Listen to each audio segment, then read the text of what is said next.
One cannot say that anyone is particularly at fault in this situation. There are simply political forces, and they have different interests.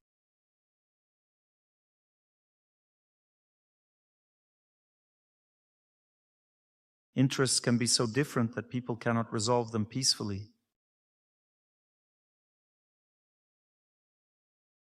If we talk about the development of this situation, I understand it this way. When someone among the leaders steals a lot, the country becomes very weak.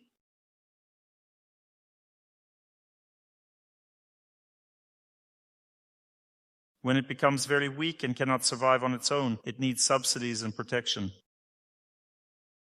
In this case, it always chooses one of the sides in the world. It chooses one of the sides for its protection.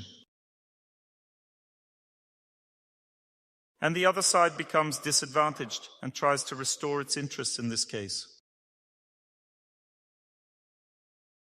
The reason for such things lies simply in improper governance. When a leader, instead of enriching the country, plunders it, then the country becomes weak, and as a result of the country's weakness, military situations arise.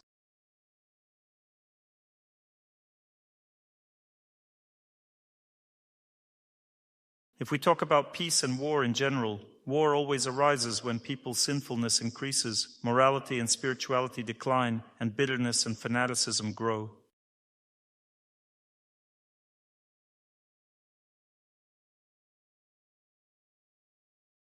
The less God there is, the more war there is. Therefore, the only way out for us is prayer. If someone wants to take one side or another, they need to understand that rejoicing in the killing of other people is a sinful joy that ultimately leads to the destruction of your fate.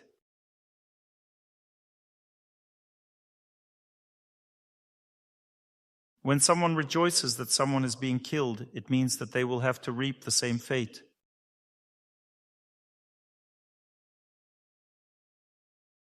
Therefore, it's best to be for peace. Not for someone specific, but for peace. But also to pray for the destruction of one's own country is also madness. It's better to pray for peace. So what about me in this situation? How do I understand all of this? I don't condemn anyone in this situation because everyone is defending their own interests. But my interests are peace between brothers because brothers are fighting each other.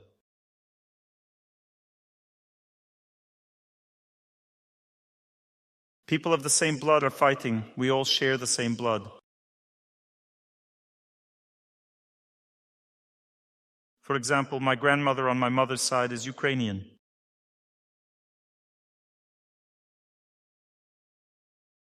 That means that we are all brothers, essentially, and this is actually a fratricidal war.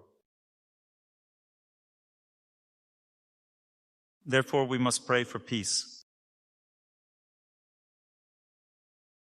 Someone wrote me a question. Why does yawning attack during prayer or during a sermon?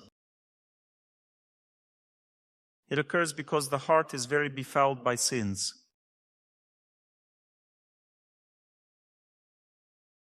When a person experiences inspiration during prayer, it means that they have broken through to God. And if there's yawning, it means they didn't break through. In general, memory controls prayer. If a person doesn't recall something valuable during prayer, something important, then one doesn't break through and yawning sets in. It's like listening to a lecture about something uninteresting. Yawning means no contact, no depth. You need to engage your memory first and then prayer. You need to remember. If a person doesn't remember anything, then the prayer is empty.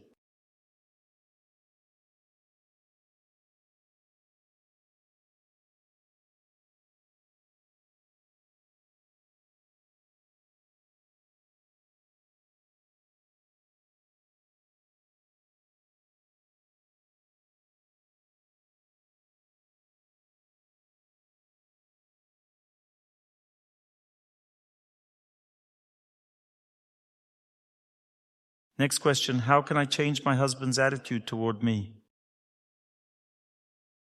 Here's the question itself. How in general, overall, how can I change? This is the question of our today's topic. How can I change the attitude toward me? This is an incorrect question in principle. Understand this thing. Yesterday I spoke with one girl, a woman, for a whole hour, because she is my friend's wife.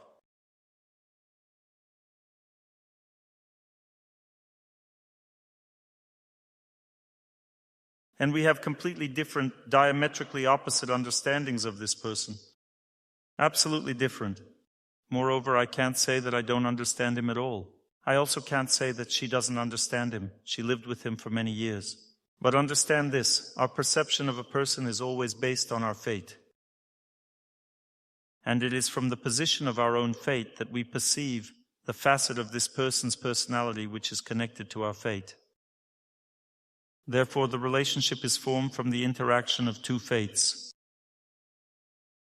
So if we're talking about the relationship, this person has nothing to do with it at all. Well, let's say we take a rope and place it between two people. Each person pulls the rope toward themselves, because we are all egoists. And let's say one person started pulling the rope toward themselves. Let's say I suffer from this. Well, you see, we need to blame the selfishness and the rope. If there were no rope, no one would suffer. You see, there is a certain force between us. This force is woven from our past actions. Blaming a person in a relationship is nonsense. It doesn't help. How can I change my husband's attitude toward me? Well, you can't change it. Do you know what karma is? It's pain. So there are people who don't react to pain. Are there such people? They don't feel pain. Does that happen? No? Everyone feels pain, right? Everyone feels pain. This means that there will be a reaction to pain. What is karma? It's when something comes from me that brings pain to others, and I myself don't understand this. This is the main problem with fate. Fate works in such a way that we ourselves don't understand what we're doing.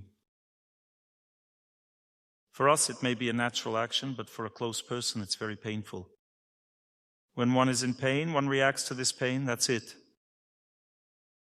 There is one side of the coin, it's pain, and the other side of the coin, the absence of love, coldness. This is also such a hidden, secret thing. People often think, why does my close person behave this way with me?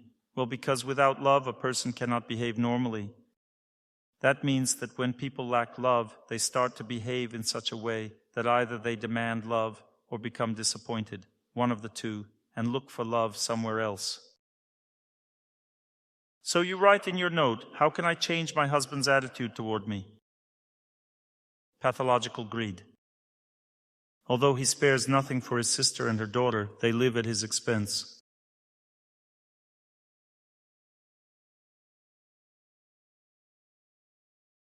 I'm not a spendthrift. We've been together for 37 years already, 2 children. They're already married, but his sister and her problems come first for him, while our children and I come last.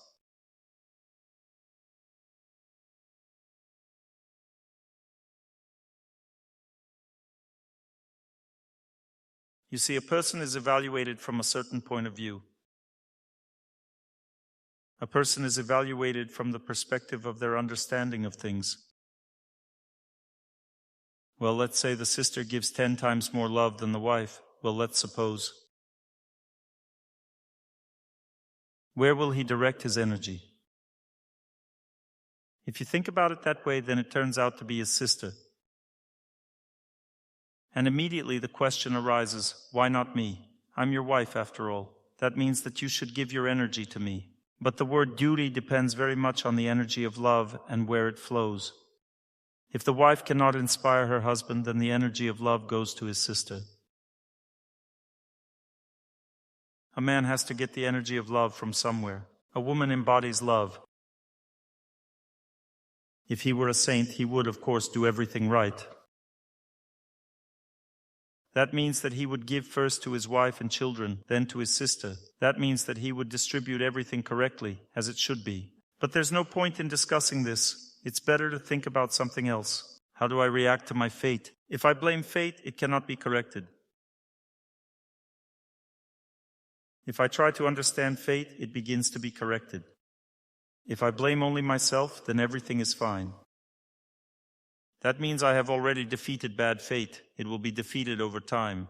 Now, if the note had been written in such a way that, Dr. Torsunov, what do I need to change in myself to understand my husband, his behavior? Why does he behave this way? I'm a close person to him. I want to understand him.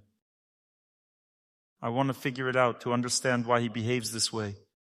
If I understood why he behaves this way, I would also immediately understand my own problems in the relationship with him that cause such behavior. And this behavior of his is actually the result of my fate. The biggest problem for all of us, for all people on earth, is that in moments of pain, what do we always do? We blame the other person. When we're in pain, we blame the other person. But pain always means our own problems. Pain arises as a result of our own fate. This is always the case. This is the law. Therefore, if people live without prayer, without God, they're not capable of calming their heart. The heart always demands justice. There is no way out in this situation. There's no way to change anything. What should I do with my husband to make him stop giving money to his sister?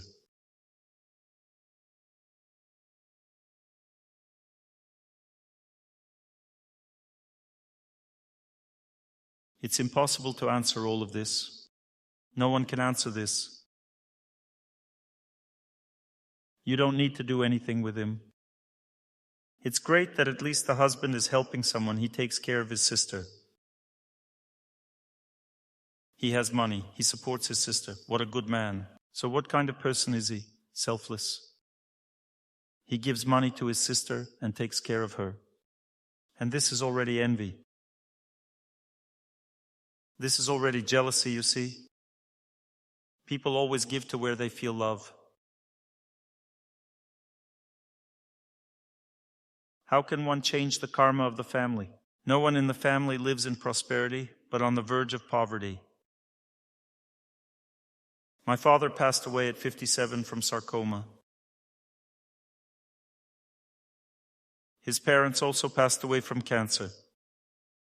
I have a fear of marriage.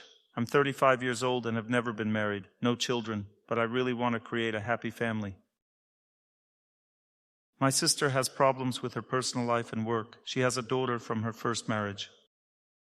My brother has a family, 2 sons, problems with work, health, and mom also has health problems. Can one family member change the family's karma, and how is it possible to do this? Being unmarried, I want to adopt a child from an orphanage.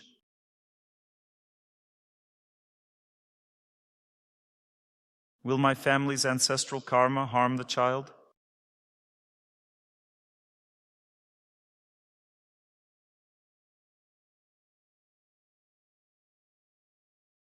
All of my relatives also passed away in their time.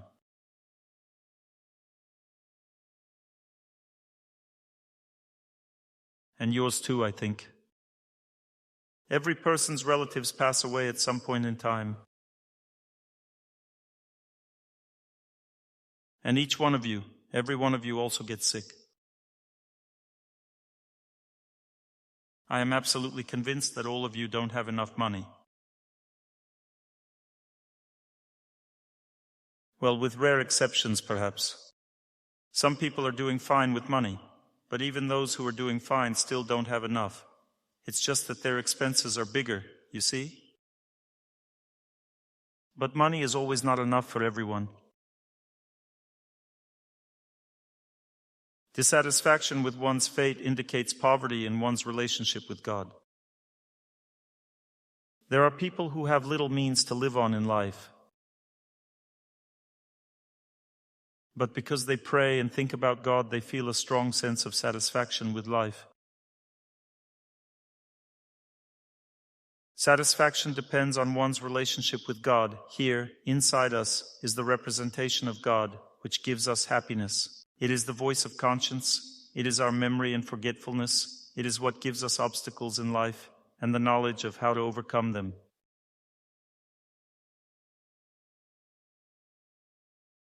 Here is where the feeling of happiness resides, and here is where the feeling of suffering resides. All of this comes not from us, but from this force, from the representation of God in our heart.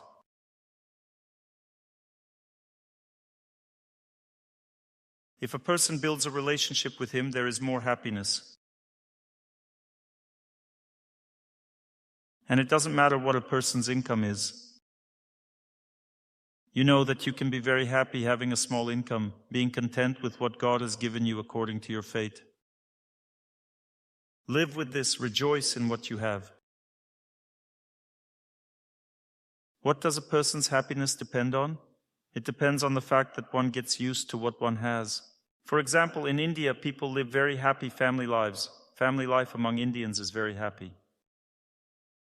They mostly have small living spaces per family, usually one room per family.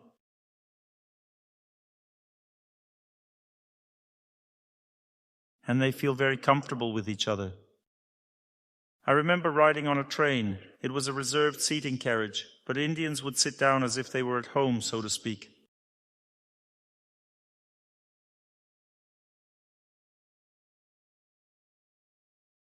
I deliberately stretched out my legs so that no one would sit next to me. But my neighbor, an Indian man, lay down and tucked his legs in a little. And people would sit down next to him. He smiled and chatted with them along the way. They sat on the edge of his seat, talked with him, smiled, and somehow cared for each other. I also pulled my legs in because I was tired of lying alone. I wanted love.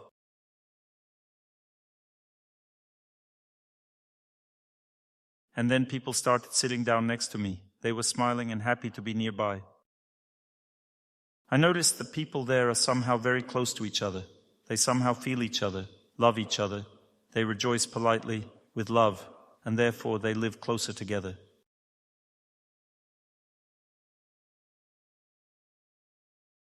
Their families live in more cramped conditions. I always give an example of one of my friends. He is already elderly. He has 2 sons and they have families. And his sister also has a family. And his daughter has a family too. And before, his mom and dad also lived there, in his house. Everyone lives in one house. He is a very wealthy person and he could build 10 houses. But each person has a room with amenities. I say, well, why don't you build a bigger house so there are more rooms? He says, well, then we'll see each other less.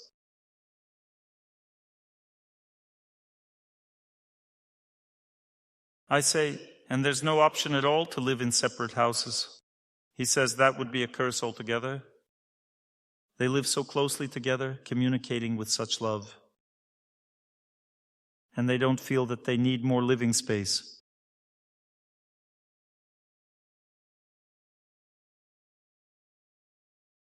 I know I haven't convinced you. I know that you have a different experience, that we don't have such warm relationships with our parents. Therefore, one must understand that the question of prosperity is often a question of relationships. Because when people love each other very much, a small living space is enough for them, and they are happy, you see? And if they don't love each other, then each one needs their own room. This coldness in the culture between people requires more space. For example, in America, people cannot live in one room with anyone at all. They need a bathroom in each room. Therefore, their 2-bedroom apartment is 2 rooms with a bathroom and also a shared living space where they can have conversations with each other. And they also have financial relationships in the family. That means that they report to each other about money and maintain formal financial relations, you see?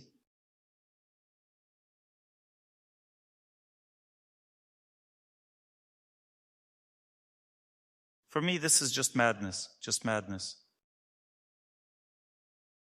I don't even demand anything from my assistants who manage everything at my medical center. I trust them completely in everything.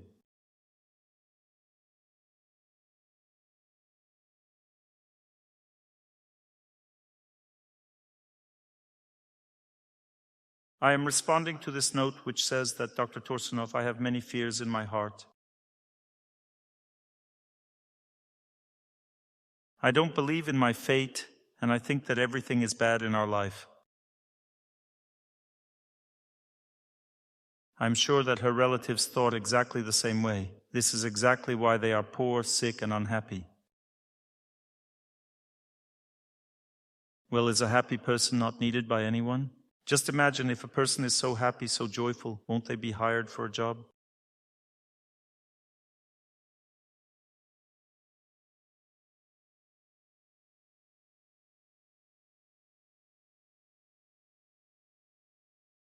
Of course, they'll hire a person who brings happiness to everyone. A girl who experiences happiness smiles. I was walking through here to sit down, and there were girls sitting there. They were smiling. Nice to look at them. When girls are smiling, men want to marry them. But girls are afraid. What if no one will marry me? And even just thinking about it causes fear of getting married. But this is all simply the absence of prayer, the absence of working on oneself. This is laziness of the soul.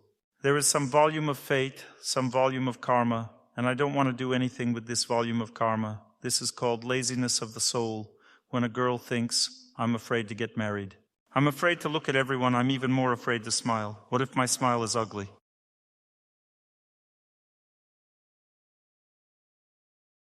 Well, this is called laziness of the soul. When a person has a lazy soul, they are definitely unhappy. What happiness will there be in their life? No happiness whatsoever. I don't think there's anything special about your family's karma. Indeed, you have provided many facts indicating that you have a difficult life. In this world, everyone has a difficult life.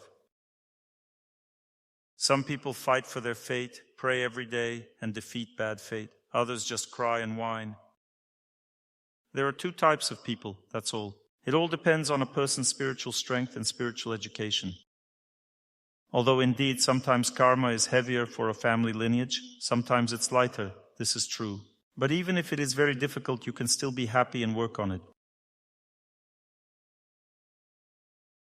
Right now, for example, Ukraine as a country has very bad karma. Is it possible to be happy now, living in Ukraine? Of course you can be happy anywhere. Of course you can, without a doubt. Next question, please tell me, how should I interact with my husband's parents?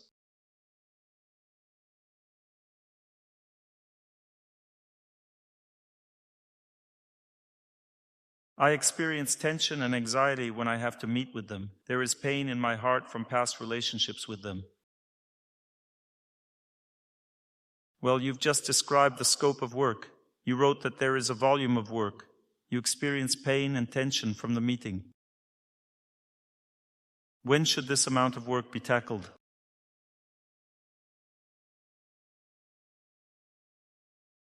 During the meeting? Too late? Then when? Before the meeting. How to do this? Pray. Take an image of a holy person and bow.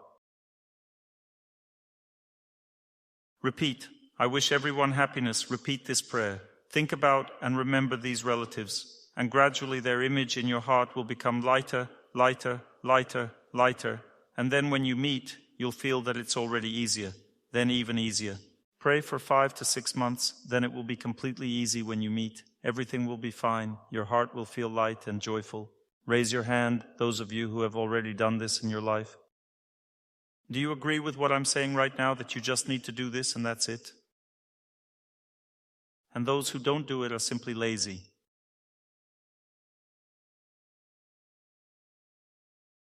Is there a microphone?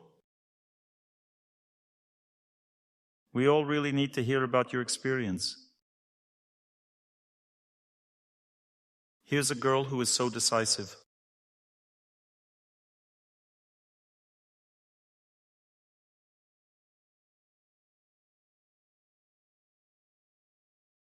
This is exactly the method I chose for myself. There is no other method. Yes, and it took me about a year to change the relationship. Now I call them mom and dad, and I always feel that they are my mom and dad. I love them very much. And I don't understand at all why I used to behave differently, feel differently. Pray for another year, and you'll completely believe that they're not just like your mom and dad, but truly are your mom and dad.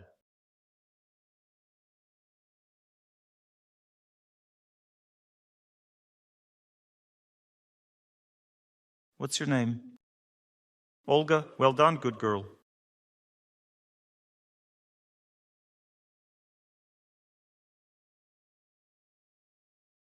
Everyone should become just like this lady. And then everything will be great right away, and there will be fewer notes.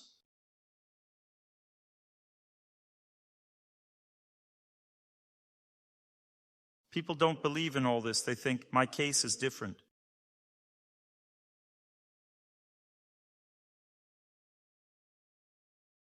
They're complete fools. It's impossible to change them.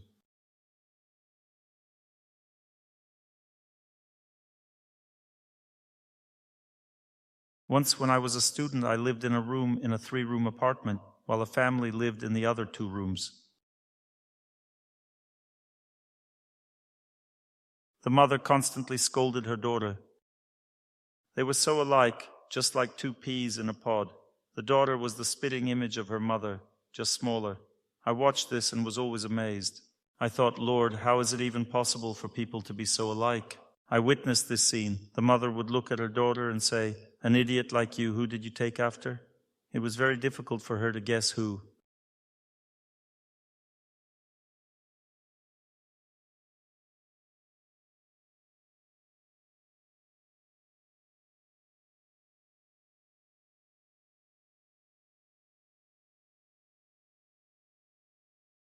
Next question. Once I had a consultation with an astrologer, an Ayurvedic doctor.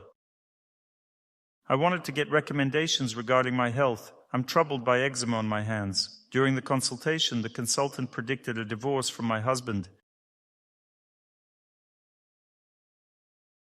What a great consultant. You write, I saw no reasons for divorce. Neither before nor after the conversation with her. But after the consultation, some doubts appeared in my thoughts that caused discomfort to my soul. I want to know your perspective on the situation. How should one correctly relate to such predictions? We need to strangle them, strangle such astrologers. The thing is that right now there is an overall profanation of spiritual knowledge, and this profanation consists in the fact that people think that spiritual knowledge means reading books on astrology. You see, when astrologers look at a chart, they're looking at the scope of work for themselves, not for the person. Their task is to think about God in such a way that they present the information they see in a manner that helps the person overcome their fate, rather than be defeated by it. Well, let's say they saw a predisposition to divorce in the person's chart. What should they do? They should provide a comprehensive consultation to their client about how to preserve the family and speak mainly only about that. They shouldn't talk about divorce at all.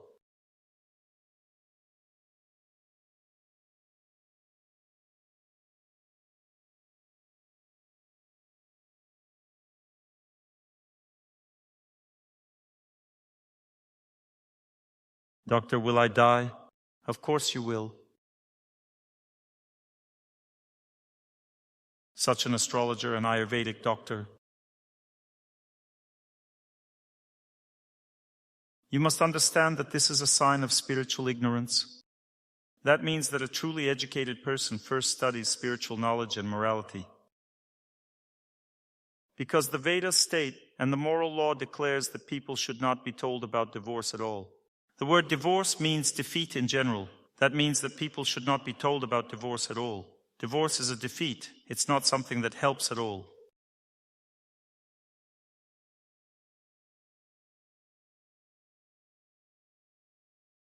It's like sitting down next to a person and saying, you're going to get hemorrhoids in 2 years.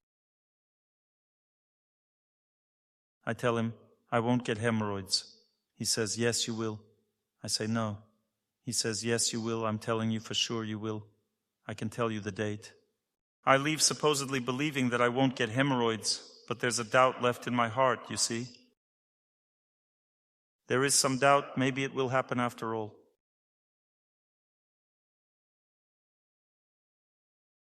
This means that there was no need to continue talking to this person. That's it, goodbye. You should have simply said goodbye to them and left immediately as soon as that topic came up. This indicates that this person doesn't understand what their duty is. Astrologers are needed to give people the opportunity to overcome their fate, not to fear it. Astrologers are needed to help people cope with fate and also to distinguish between good periods of life and bad ones, where to work harder and where less. The very word, the very idea that you might get divorced is unacceptable. This means that a person is being made to believe in an event that should never happen in their life. In India, there is only 1% of divorces, just 1%. But if you take the charts of Indians now, usually about 30% of people have signs of divorce in their charts, maybe even more of those who have signs of divorce.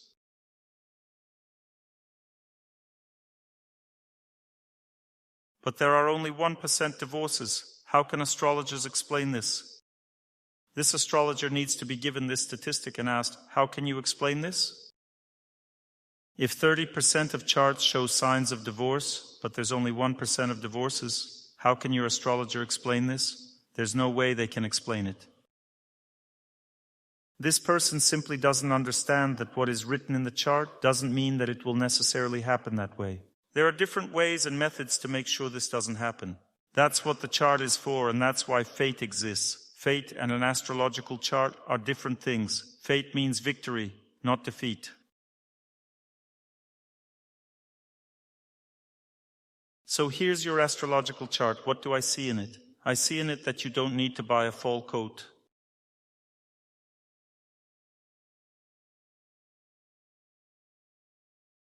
But I'll be cold. I need to buy one.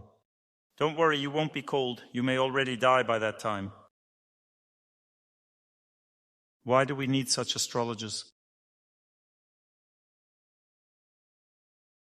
Madness, just madness. Just take a belt and give that astrologer a good spanking.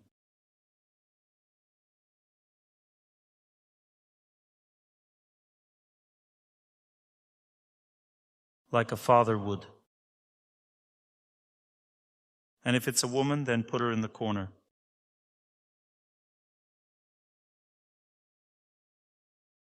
You write in your note, I married for practical reasons. Yes, everyone gets married for practical reasons. Someone wants the beauty of their close person. Someone wants money. Someone wants their social status. We always love. Love between people is not a selfless thing. Try to understand this. We love each other. Why? Because we want to get something from them. One young man came up to me and said, Dr. Torsunov, you say in your lectures that human love is selfish, but I love my girlfriend absolutely selflessly. Absolutely selflessly. I say, completely selflessly? He says, yes.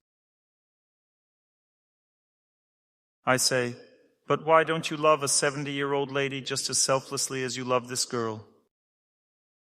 Why did you fall in love with a young girl selflessly and not with an old lady in her 70s? Well, you could have loved an old lady in her 70s selflessly and honestly. You would have married her. He paused to think about it. If you fell in love with a young girl, it means you simply want to enjoy a young body. You want to enjoy a beautiful young woman's body. That's all. That already means it's selfish.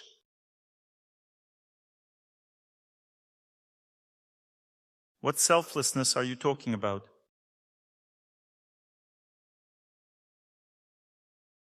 You say in your note, even before the marriage, my husband talked about his illnesses. A year after the wedding, my husband got cancer. It became psychologically difficult for me to live with him. He is very nervous. I cannot love him.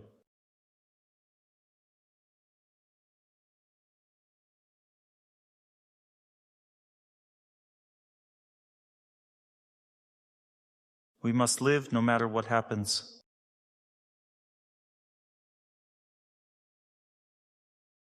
Where is the person who wrote this note?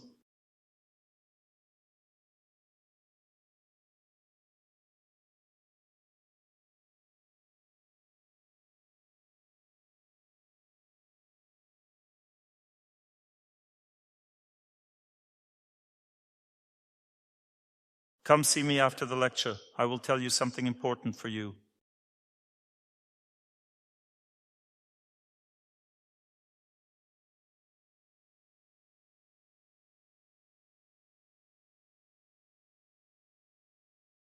As for living with a sick person in general, that is a heroic deed.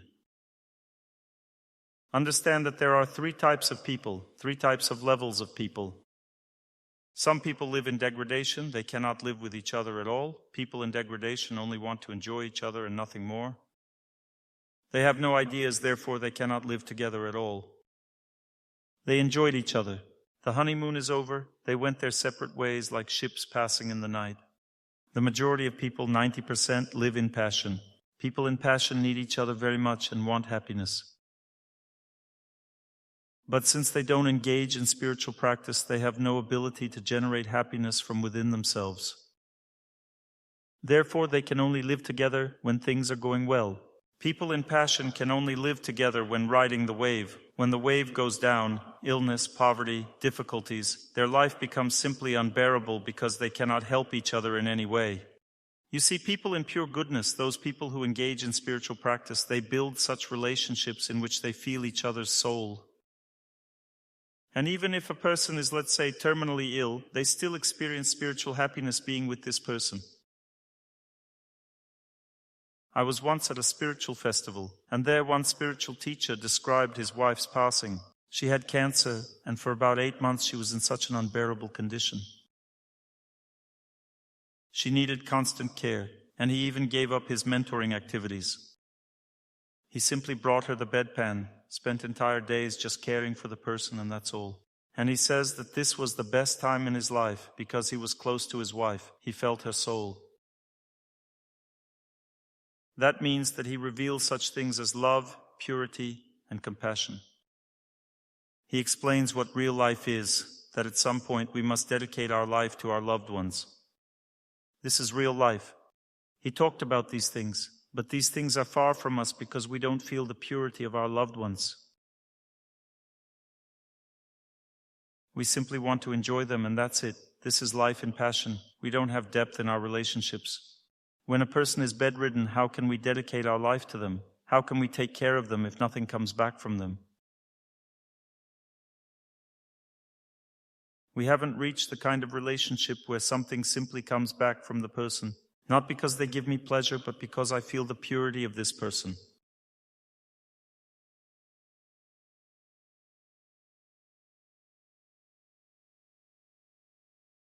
As one song says, I see the dawn in your eyes. I hear the singing of birds in your words. You bring me the dawn.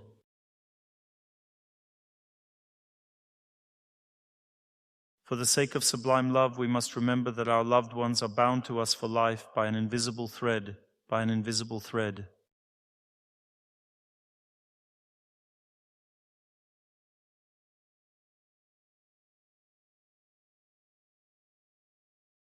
Not through sexual relations, but through an invisible thread, you see. I understand you. You're saying, it's unbearable for me to live like this. It's very hard for me. My loved one becomes nervous and I can't love him. You're talking about pleasure. You're saying, I can't enjoy being with a nervous person. Love is not about enjoyment. Love is about care. When you forget about your own pleasure with him and start caring for him, you will feel happiness in that moment. But a person who has always been a consumer of the energy of love cannot live this way. To achieve this, one must first have experience of spiritual life in one's relationship with God. We train ourselves in our relationship with God to love first and to be selfless. We pray to Him even though we don't feel or see anything. We simply serve Him, care for Him, read prayers. We do it selflessly, without demanding anything in return. And then we feel gratitude in return. First, such sublime, pure relationships are established with God and holy people, and then with ordinary people, with our loved ones. But this is a long journey. This girl took this path and walked it. If you give her family difficulties now, she'll overcome them. She already knows how to do it. She says, I've been praying for a year, and I'll be able to do it all over again. Just give a person the opportunity to understand, and they will act the same way many, many times in different directions. Next question, how well suited are we for each other to start a family?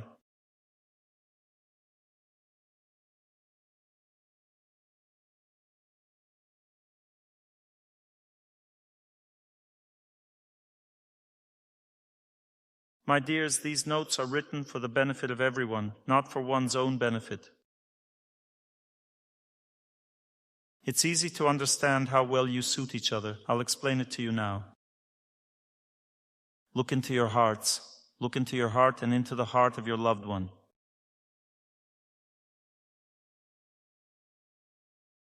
And determine how well you suit each other.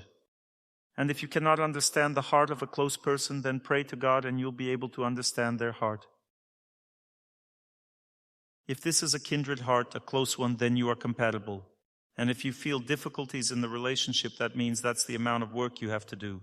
There are no people who wouldn't have work to do in their relationships. The only way to understand whether we are right for each other or not is if we feel that we are kindred spirits, our hearts are united, we feel that we are kindred hearts, then we are right for each other. And what amount of work did God give us? Well, whatever He gave us, that's what we'll carry. This is also natural. Usually the amount of work doesn't change.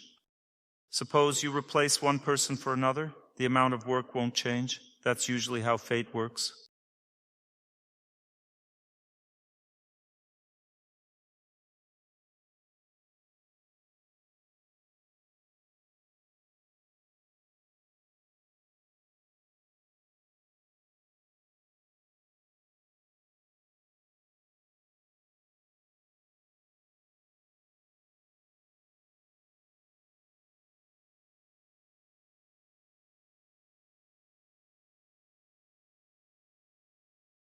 Next question. My husband has suffered greatly over the last 20 years. This was during the last Stalinist repressions. He developed a lump in his esophagus. Spasms began.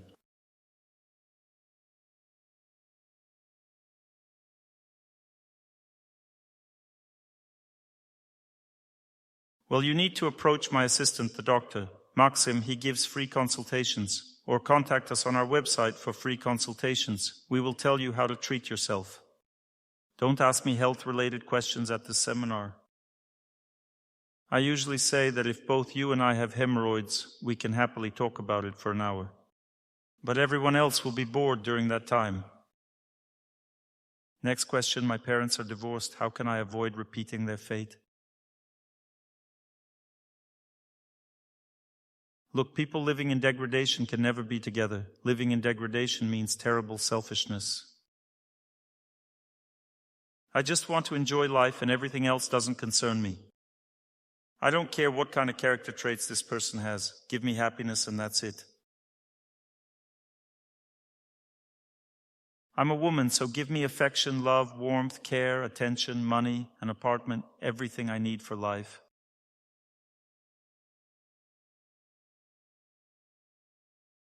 And if he doesn't give all this, then he's a selfish person and he'll suffer for it. You will shame him, you will write notes about him to Dr. Torsunov. Well, this is life in degradation. Life in passion means that we negotiate, we have different goals, we don't want to live tormenting anyone. That means that egoism is already manifested to a lesser degree, and a person understands that cooperation is necessary, not just defending one's own interests, but rather you give to me and I give to you. In other words, pleasant smiles and conversations, but there's nothing deep in the heart. We study how to live right. People in passion study how to live right from the position of happiness, not from the position of working on themselves, but from the position of happiness. They study about successful living, for example, how to attract money to yourself, so that no one is worse off because of it, so that they don't notice that their money went to me, so that things aren't worse for them.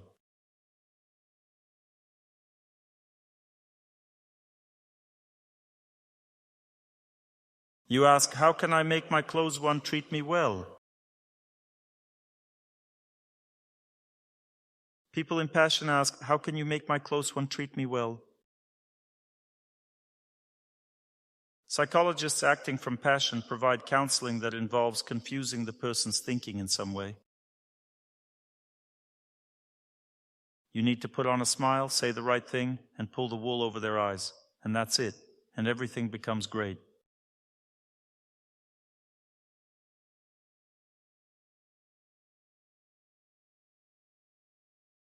But they don't take into account that pain creeps into family relationships. When pain arises, you can no longer pull the wool over someone's eyes because when it hurts, a person can no longer smile. It hurts inside. They can't smile, even though they want to. According to psychology, you need to smile, but you can't because it hurts and it's hard. And that's it. That's where psychology ends. When pain enters a relationship, psychology no longer works. Pain causes resentment, anger, a scandal begins, and so on.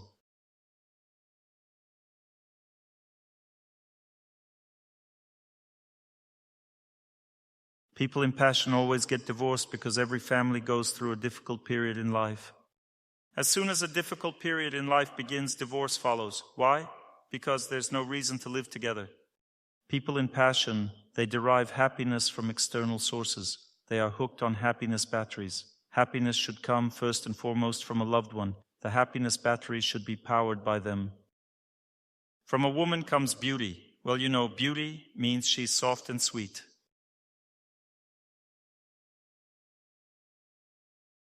The moment her hormones drop a bit and don't work the same way, the man thinks, that's it. Why would I live with her, right? Her hormones aren't working right. Why would I live with her, Dr. Torsunov? Look how many hormones are walking around, but with this one, I don't want this kind of life. I find it so uninteresting. Living in passion means that there is no soul in the relationship. There's simply a man, for example, a serious man. He also possesses attractive stuff. There's money, power, an apartment. There's a lot of attractive stuff. A woman also experiences happiness in her own way, in a feminine way from a man. Stability, peace, comfort, protection. She thinks, I need someone like that. And then bam, there's less money. Fate works that way. Sometimes more money, sometimes less. It's never the same. Oh, I don't want to live with someone like that. Why would I need this? There are so many good men like that out there, and I'm so beautiful. No, I won't, Dr. Torsunov. I'll follow the laws of morality next time.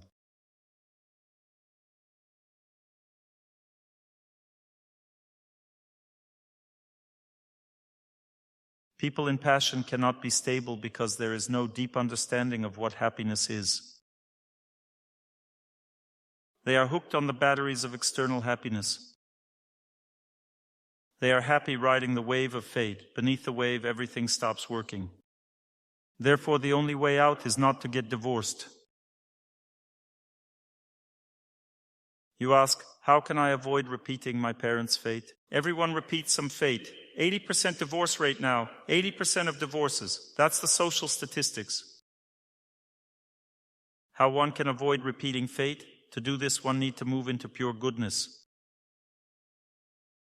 Pure goodness means that I don't depend on these waves. That means that I pray every day, connect with holiness, wish everyone happiness, and care for my loved one. I experience happiness from the very act of care. I take care, and this makes me happy. Not because my loved one is so great, but because I begin to see the soul in them. Because when I care for a person, I see purity in them. And if I don't take care, I don't see it. If a person takes care of me, they will see purity in me. This is very important to understand because if people don't understand this well, how can they not get divorced? You see, there are also such moments as the level of morality and culture in the country.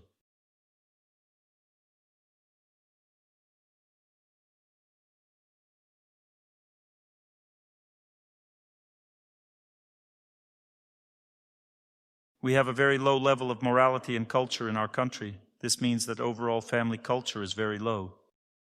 And if you don't elevate the culture of family within yourself, don't work on yourself, don't elevate it through your own efforts, then it's impossible to live at this general level. Look, we don't respect our parents. In Eastern cultures, people bow to their parents and treat them with great respect. This is such great happiness. In Eastern countries, people respect each other. A woman respects her husband as an elder. A man treats his wife very tenderly and affectionately. He respects the feminine nature in her. You see, this respect is already instilled simply through upbringing. We don't have any of that. And from this point of view, it is impossible to live without spirituality at all, because there is simply the material layer of life. Money, money, money, apartments, apartments, apartments, cars, cars. And that's what we live by, right? The material layer of life, the moral layer of life, the spiritual layer of life. The moral layer of life means the culture of society. If the culture of society is low, then how can one make it so that amidst money, money, money, that means that there's a lot of egoism, there can still be happiness? One needs to increase their spirituality. When spirituality increases, culture also grows. Morality grows from a person's spiritual practice. Because if there is no spiritual practice, then morality is maintained only through upbringing. A well-brought-up person can be morally strong throughout their entire life. A person was raised that way. You see, they have this understanding of life from childhood. But if we weren't raised that way, only spiritual practice can raise our morality. And if one's morality hasn't increased, divorce will inevitably happen. There's nothing to hold the family together. There's no strength. That is all.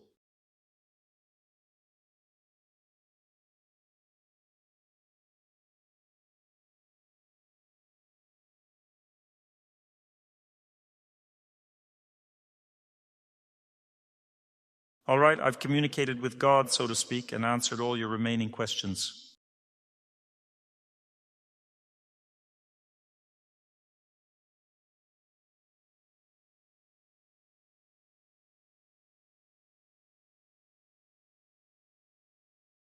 We should start a lecture now.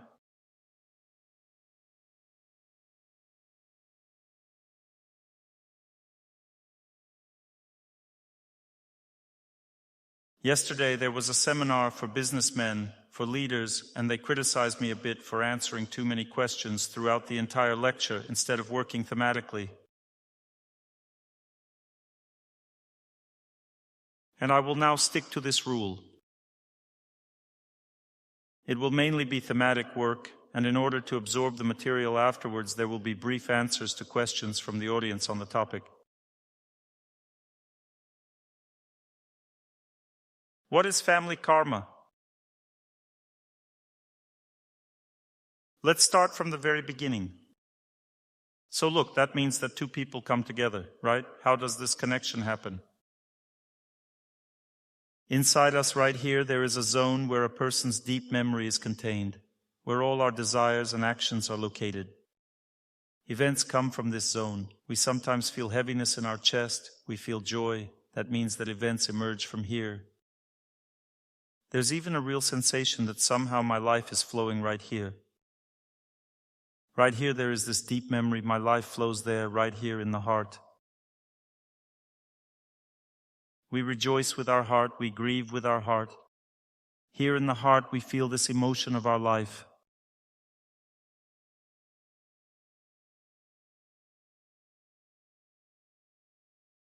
When people see each other, attraction arises.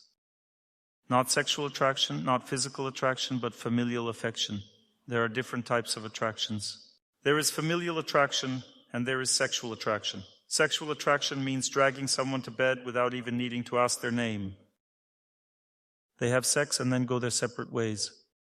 And in general, this sexual attraction is not something that should be paid attention to at all. It's just excitement that passes and a person forgets about it. One must endure all of this, simply endure this kind of activity. But if two people are not married, a kinship feeling arises between them.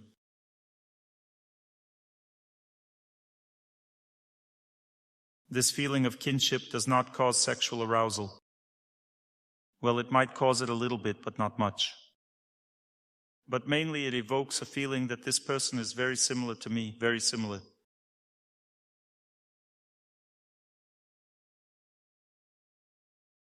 And in this case, people communicate. They should first communicate with each other, understand each other, assess the scope of work, accept this scope of work, and only then get married.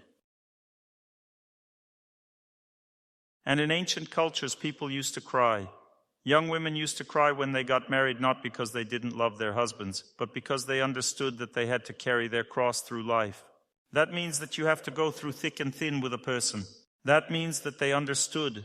They were ready for this. And we are not ready for this at all. We just want to enjoy being near someone. And if it's impossible, then we get divorced. The relatives don't mind either. Nobody minds, and we get divorced. That means that the value of marriage has dropped to zero, very low. That means that we don't appreciate it. We're living together with a boyfriend, and we have 2 children. Well, that means that you don't consider each other husband and wife. What do your children consider you to be then? In one European country, they came up with a brilliant solution to this issue: parent number 1 and parent number 2.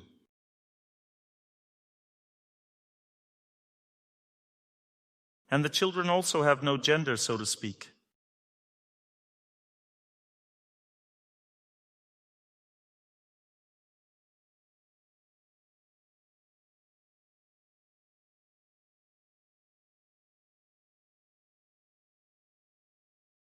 This is complete stupidity, total cultural stupidity. It leads to depersonalization. There are no women, no men, no parents. There are just boyfriends and girlfriends. Parent number 1, parent number 2. No husband and wife. This is a sign of cultural stupidity. We must not come to such a culture. It brings misfortune, it brings suffering.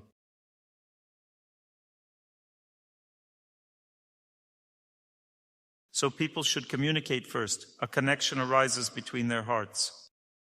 What's interesting is that first the Lord shows the final result of what should come later. How can you believe in something? Faith means seeing happiness. If a person doesn't see future happiness, they cannot believe. For this faith to arise immediately in a relationship, there is a certain mercy from above that comes when I look at a girl. That means that I like her, we should be together.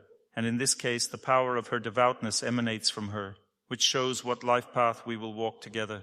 This power of devoutness also shows her inner purity.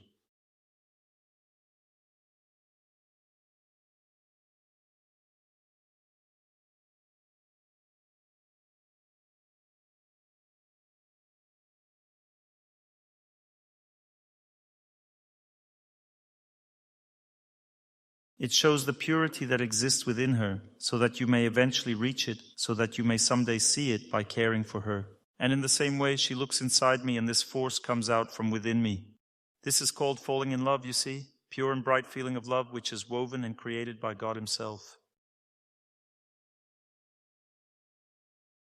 You can experience this kind of falling in love twice in your life.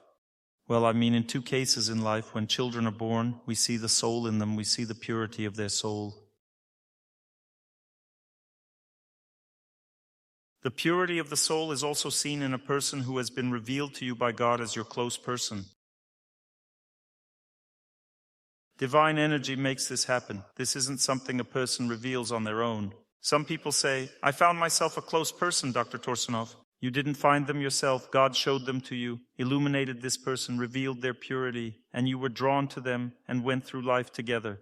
In general, people feel this intuitively. Sometimes this entire process is fully reflected in songs.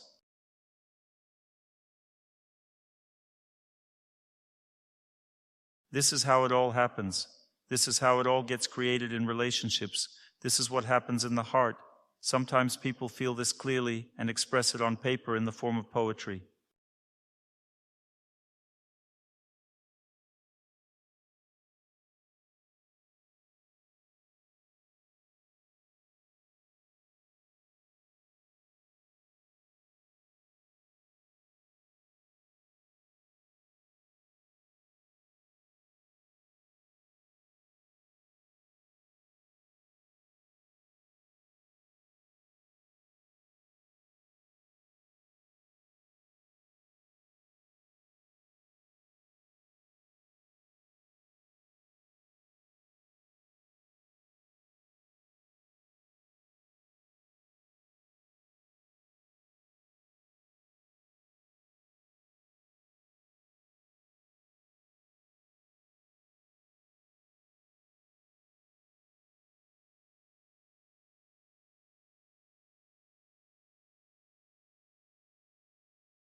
As one song goes, my first earthly love, I don't know you at all yet. I'm seeing you for the first time.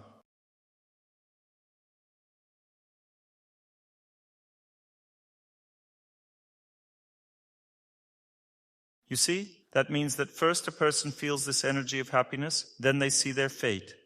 People feel that their two fates are merging into one path. That means that they were separate, then bang, they merged and moved forward as one. What will be on this road? There will be many good days in my fate, right? This is what the Lord shows. This is a demo version, you see? Try and buy. Try means the honeymoon period.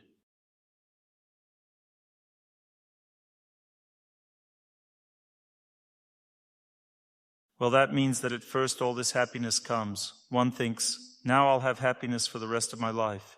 No, not for the whole life. First look at the demo version of how everything should be, and then try to achieve it, to reach it in your life. And every morning a person should remember in their heart the purity of their loved one's heart that they saw for the first time. This is what should be, but we only remember the pain that they bring us. This means that we don't accept our fate.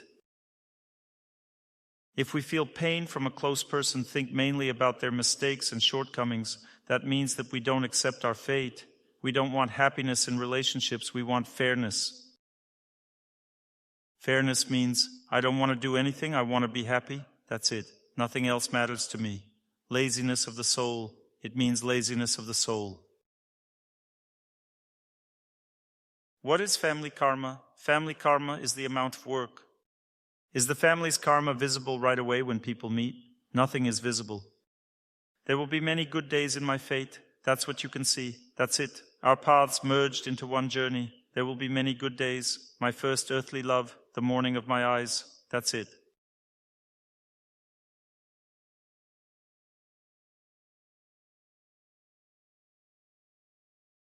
And the person feels only happiness in all of this, in everything. They don't feel anything else. Happiness and joy. Demo version, try and buy, but you'll have to live together.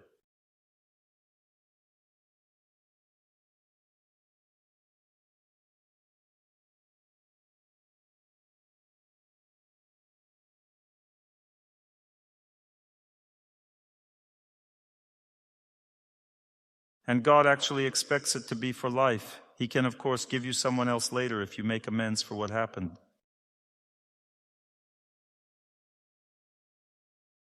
But remember what happened and don't forget. You need to remember, you need to make amends. Remember that this is how it was. I had difficulties, I couldn't cope, I had problems. You need to make amends and move on with your life. But God expects it to be for life. He wants us to be together for life, therefore He binds people with a rope. So we want to leave our close relationship. Nobody wants difficulties, everyone wants to enjoy themselves. We want to leave, but we can't. And in order to leave, you have to cut it off. There are two ways to cut it off. The first way is simply cruel, cold-hearted. Bam, and you're gone. And the second method is more cunning, neither cruel nor cold, but to find someone else and slip away. You know, like an amoeba flows through. It crawls into a hole, and whoosh, it's already in another place. That's it.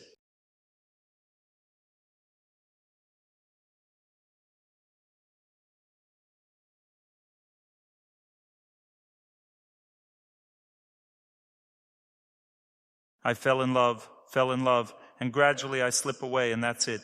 I'm no longer part of this family. The little amoebas with another amoeba were left without me. I slipped away painlessly for myself.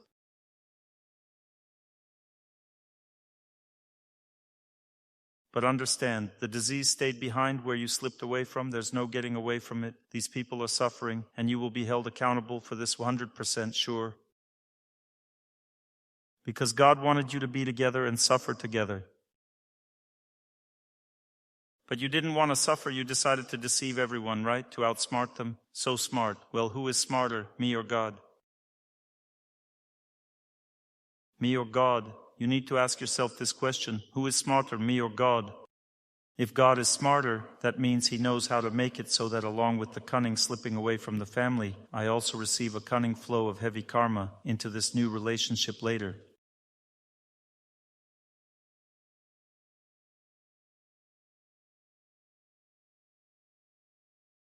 He knows how to do this, you understand? So what is family karma? This is the volume of work. When we're having a good time together, we don't see any amount of work because they show us the result. Our faith in our relationship is formed during this time. It is formed during the wedding, when people make vows to each other, when they feel happiness from this wedding. You see, all of this is given by God. This is happiness. As one song says, "Oh, this wedding, the wedding sang and danced. There wasn't enough room for this grand wedding. There wasn't enough sky or earth."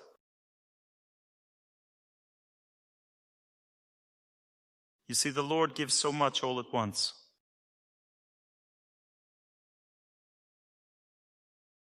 But then everything is different. God first gives people gifts. This is not yet karma.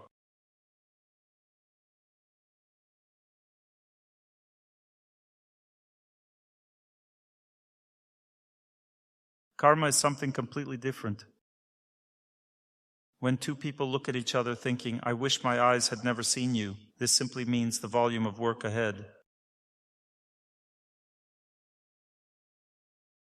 But we don't want to work, we want to enjoy ourselves, you see? That's the whole problem. It's not that I wish my eyes had never seen you. It means that you have problems that I don't need. I don't get to decide whether I need this or not. The Lord decides this. He showed you, didn't He? He showed you right there, the hearts united. He showed you, look, this is the one, this is the person who will live with you. Because sometimes we later think, damn, maybe I chose the wrong one. You didn't choose anything at all. God showed you and He brought you together. Some people think that there are some options.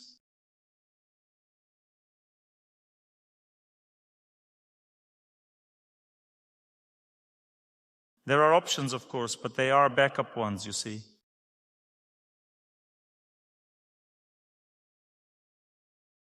When nothing works out here, God will give you a kick in the butt first. He will make you suffer, then comes the backup option, which is already worse. Bad fate weighs us down more heavily. In the backup option, fate is always harder. At first it seems like it's better, but then it turns out to be harder. But there's no choice at all, you see, because God connects people. By the way, God connects us first with this body. I don't have any options either.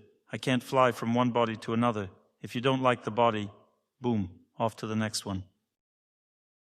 In the same way that He gives me this body, He also gives the continuation of this body.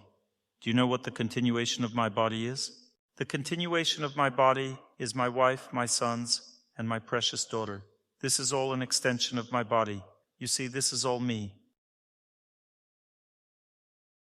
It's just that all these people, they torment me at home, you see. That means that they embody my fate. The body, by the way, also embodies fate. For example, it can have constipation. Everything was working well. Then bam.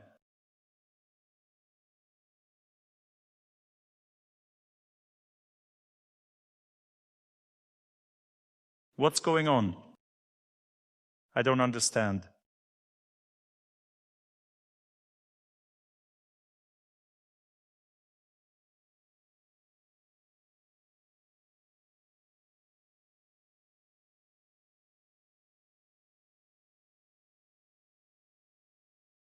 It should work normally. Why won't it come out? You can ask yourself a question. This is how fate works. Try to understand this. We don't say, Dr. Torsunov, I'm not satisfied with this constipation.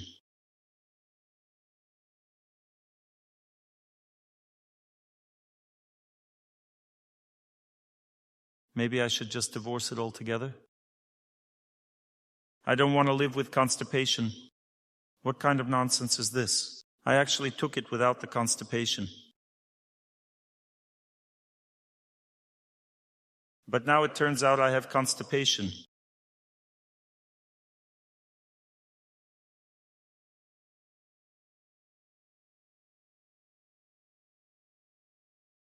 You got what you were meant to have. There are 3 types of suffering inside. Adhyatmika, adibhautika, and adidaivika. Adibhautika means that you get what you get and deal with it. Your body is adibhautika, suffering from the body. Take it and deal with it.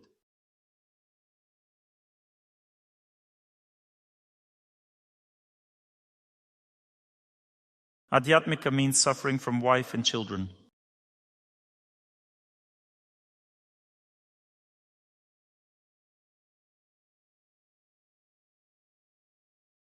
All of this is also like extension of your body, offshoots. On the subtle energy level, everything is one, everything connects with you, it's all yours.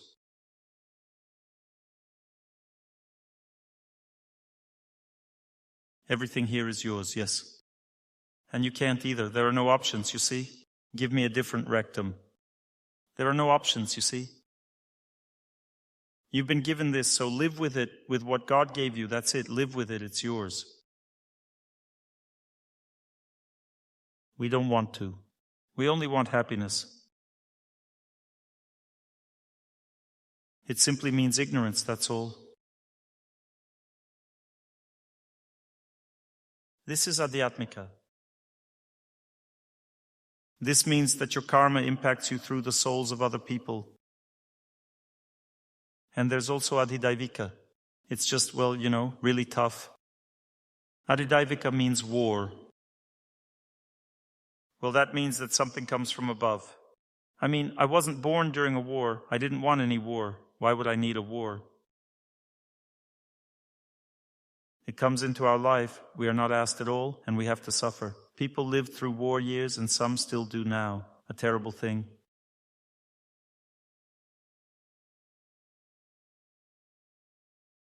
When I arrived in Krasnoyarsk, they took me to the bathhouse because when you fly for 5 hours on a plane, the vibrations make the body incapable of heavy mental work, like giving these lectures, and the vibrations are removed with the help of the energy of heat and water.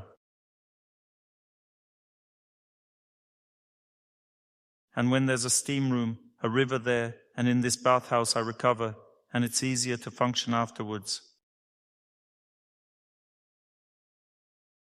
Just so you know, when you fly somewhere, you should immediately immerse yourself in water for about an hour, and the water removes the vibrations, especially when you alternate hot, cold, hot, cold. So I went to the bathhouse, and when I arrived at the bathhouse attendant met us there. The bathhouse attendant, such a good man, kind. I look at him, into his eyes, and I see what we are gradually having to see.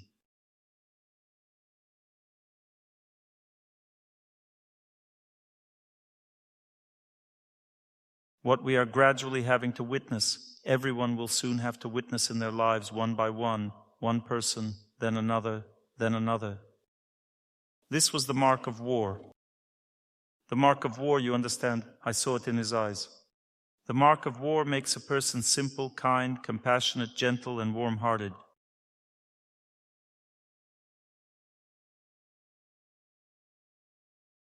War purifies people.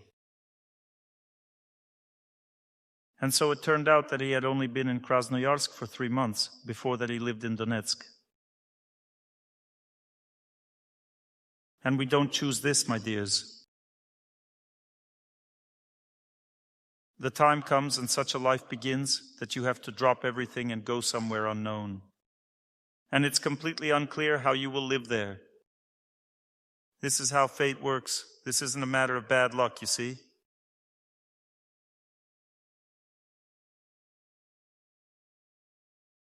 All of this happens naturally in our lives. This world is woven only from natural law. There is not even a shadow of injustice here.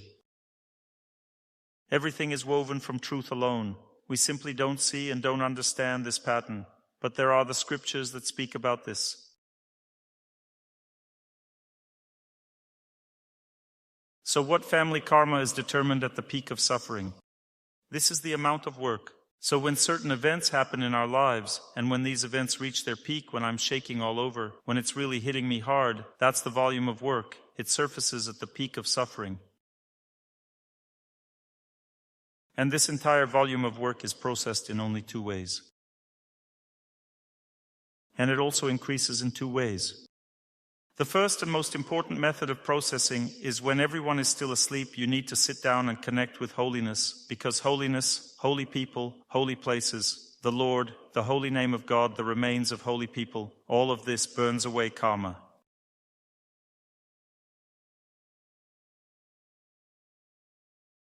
What does it mean to burn away your bad karma? That means that things will be good later. Burn away bad karma means that the suffering that should occur is reduced.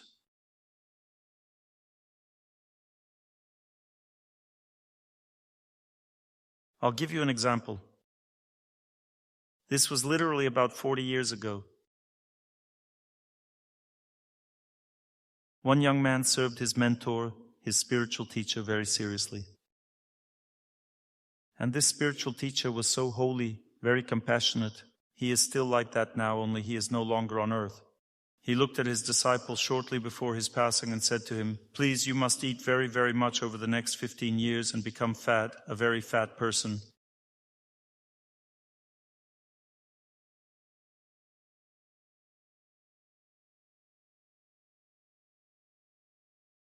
He was so handsome and slender.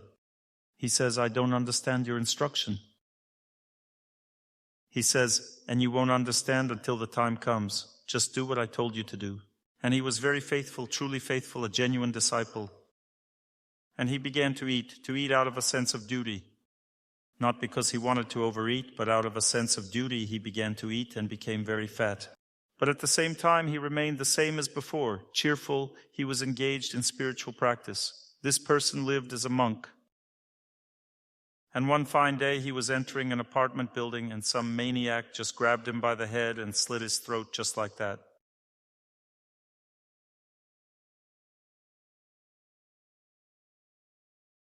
And that was it. He took everything he had and left.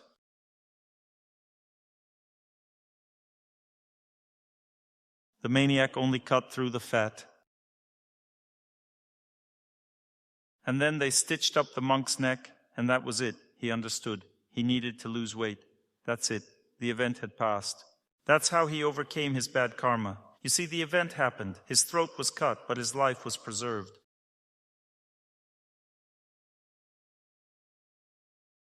Life can remain or it can be cut short. The family may survive or not. All of this depends on how much effort we put into overcoming this difficulty.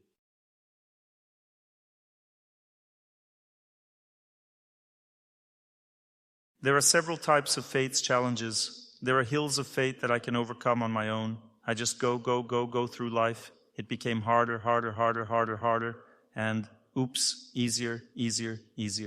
This doesn't require any special effort, and people only hope for this in life. They live only for this. This is called light karma, or karma that can be overcome by one's own efforts. The second type of karma is when I'm going, and I can no longer go on by myself.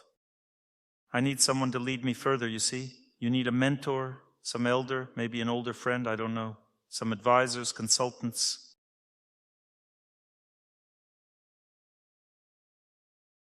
But someone must give me knowledge on how to live further. I can't. It's very hard for me. A close person is leaving me. I'm losing my job. There's no way to restore the relationship with my boss. I need some acquaintances to say something to him, and so on. Well, I can't resolve the situation on my own. I need help. Most people don't even understand that situations can be resolved through help. Everyone wants to solve everything themselves. Help means friends. People in passion have no friends. Friends means that a person voluntarily wants to help you. Not for money, not for connections, but simply voluntarily, simply out of love. This is already pure goodness, not passion. This is when people believe in each other, they are comrades, their hearts work that way. And then fate begins to be overcome in a different way, with the help of people. This is medium severity karma. There is also heavy karma. Friends cannot help in this situation. There was a priest near Donetsk. I was in this monastery. His name was Zosima. He was an interesting person. He has already passed away. But you know what he dedicated his life to? He prayed for people, for their health. Well, you see, a person is sick with an incurable disease. He would pray for them until they recovered. 1 day, 2, 3, 4, a week. And he did nothing else, really, just prayed for this person, and that was all. He thought about God and remembered this person. And so he created this connection between God and that person. One woman came and said, "Please help, my child is dying from a severe lung disease." And he began to pray, and the child recovered. But it's interesting to know this element of this person's biography. He had a disease, erysipelas of the legs.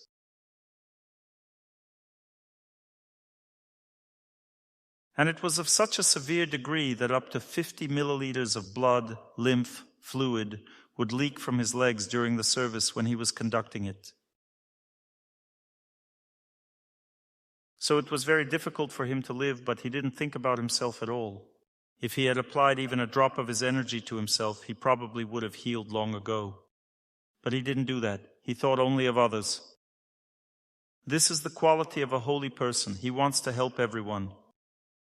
And his eyes always shine, you see. He is simply a joyful person. He constantly radiates happiness, cares for others, and doesn't think about himself. And so he lived year after year. That's how he served everyone. Everyone who was near him loved this person infinitely and still love him infinitely now. When I arrived to that place, I saw joyful, happy people, drank some water from the well, and understood it was a holy place. When you drink water in a holy place, joy immediately penetrates your heart through the water. Why am I saying all this? So that it would be clear that there is holiness in this world. If a person comes into contact with it, any karma can be overcome.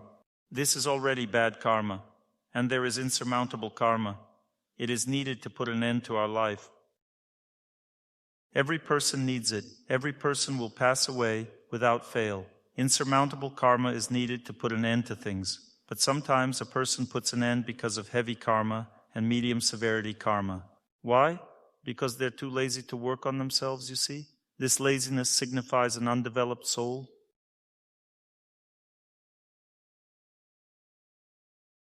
What is family karma? Each person has their own karma. Why then is family karma needed? Each person has their own karma, but within our karma, there is some important karma. There are some important moments in our life, some important difficulties. Karma mainly means difficulties because we don't need to talk about the good things we have. How does everything good in a person's life unfold? Just like that. Do you agree with me? All the good things just flow by on their own. How are you doing? Okay, I'm doing well. Well, thank God. Good energy, good deeds, good fate flows just like that because we don't stress about it. We think that's how it should be. But you see, good energy must be used for good deeds. If you're in a good mood, share it with someone. And then this good mood will not be wasted in your life. But mostly people don't give anything to anyone. They simply live with a good mood and enjoy themselves. I can even just enjoy myself sitting like this. Because I feel good. That's it. We simply burn through our good karma. Nobody asks about it.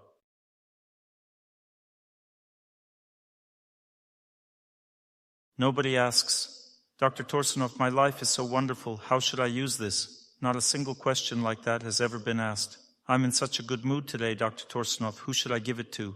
Nobody asks that at all. There are no such questions at all.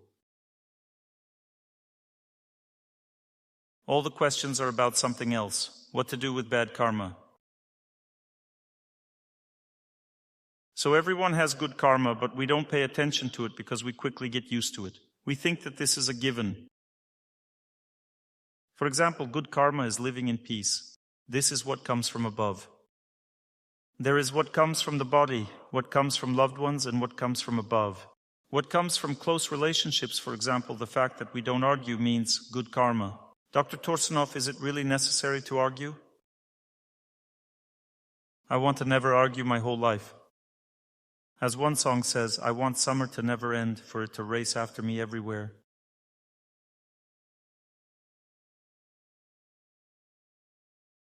I wish that amazing stars would give their light to children and adults alike.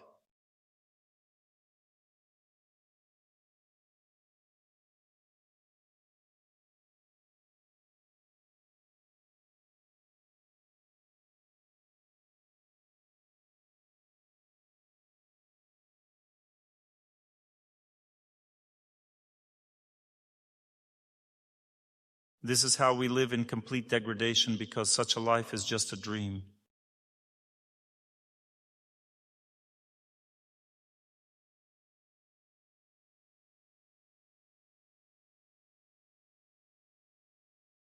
Human life is not meant for us to just enjoy our fate as we think.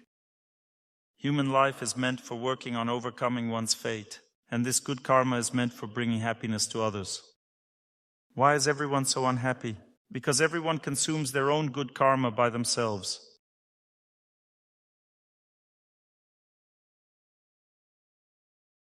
That means that we don't share with anyone. Share your smile with others and it will come back to you more than once.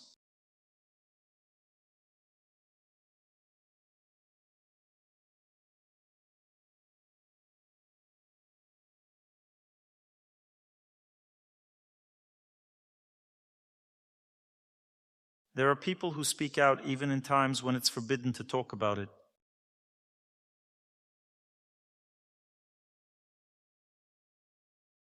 When I first saw Zhdanov's lecture on video, probably about 15 years ago, my hair stood on end.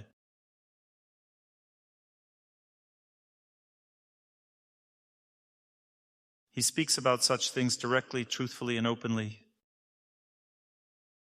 About how we're destroying the nation with alcohol, such facts that simply stun you when you hear them.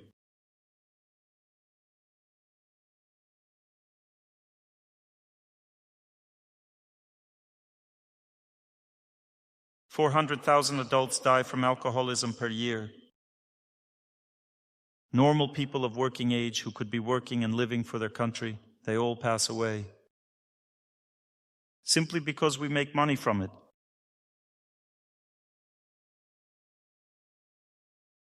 And how can one not rejoice at such a person? How can one not feel happiness looking at him when everything is already different now, if we no longer see those billboards with vodka? Just 5 years ago, all of Moscow was filled with this vodka advertising. We don't see cigarette advertising now, do we? And the bans have already started. You can't smoke there. We already see signs with a crossed-out cigarette here and there. A different life has begun.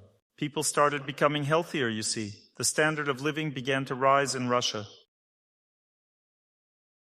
Health indicators are also improving. This is the achievement of a handful of people who simply rose up against this culture, and gradually everything changed. People can really change everything gradually.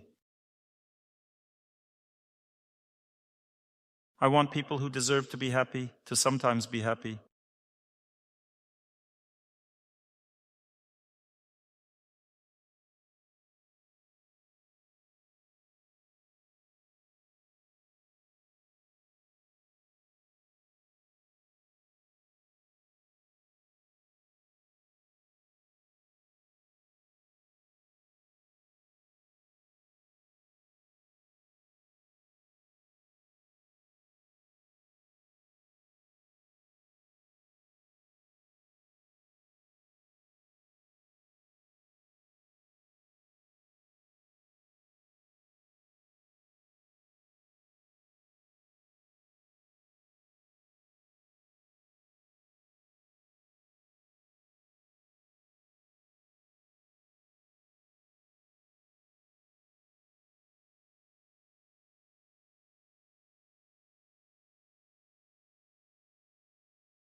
And family karma also means the karma of the place where we were born, you see?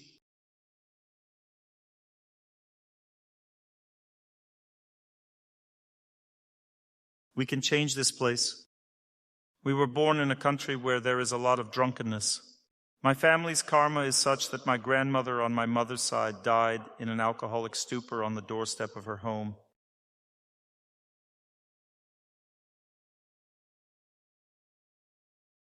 My other grandmother on my father's side also didn't make it home in a state of alcoholic intoxication and passed away. My paternal grandfather died of stomach cancer because he drank a lot. My father's brother died at a young age from alcoholism. My father drinks too. This is my fate, you see. This is what I saw. And people ask me, Dr. Torsunov, have you ever drunk alcohol? I say, my relatives have already done all the drinking for me. I don't know what alcoholic intoxication is. I have never experienced it in my life. I understood that this wasn't necessary even in my youth. If we take care of our country, we will also elevate our own lives. The lives of our children, because the lives of our children depend on who they interact with on the street. And if we raise the culture of our country, of our life, then children will interact on the streets differently, not like they do now.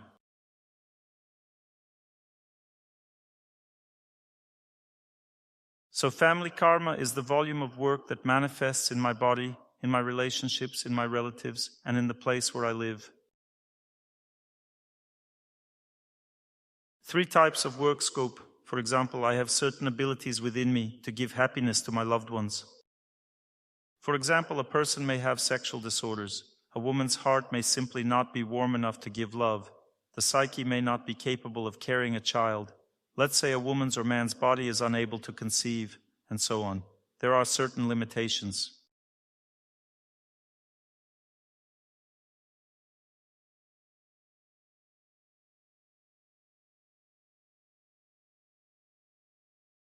These limitations themselves simply indicate the amount of work to be done. Because there are, of course, insurmountable limitations. Let's say a woman has absolutely no possibility of conceiving. She had surgery and the organs were removed. But you see, when a woman starts to pray, she turns to God, prays, and thinks about Him. And she wants to give her loved ones and her husband a child. Do you think the Lord won't give her a child even if she has lost her female organs? He will give her a child, because a child doesn't necessarily have to come from her body. A child can come from an orphanage, for example. But hardness of heart, lack of understanding prevents one from realizing that this is also a close person coming from there. A girl asked me in a note, Dr. Torsunov, I have bad family karma and I want to adopt a child. Won't life be harder for this child? So my dear, you will take your own child from there because your child can come from inside or from outside.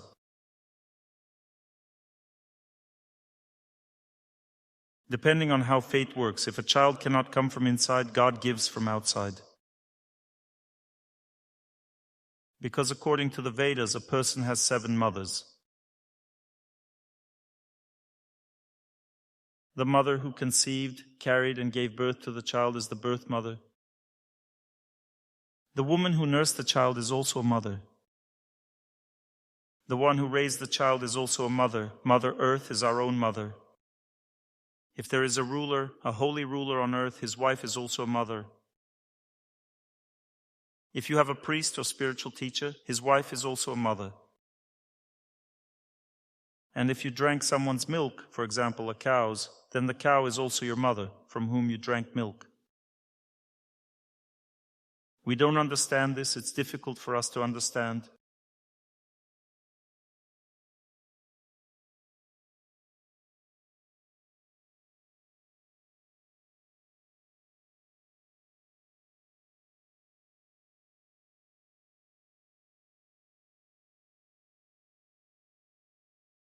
This is just stupidity, you see? A true mother is the one who gave her heart. That's why people go pam pam param pam pam pam pam pam bam. They became family. Well, just like that, bam, and they became family. Do you accept? I do. Signed the papers, that's it. They were given the document. Now they're family. Are they family or not? Who would say they're not family? This is my wife. We are family. That's it. Everything is signed.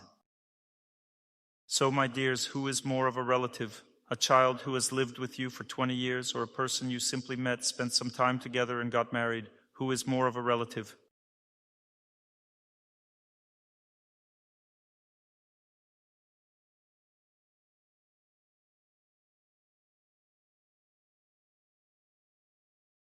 The child you've lived your life with, right? So why don't you tell them that you're not their real mother?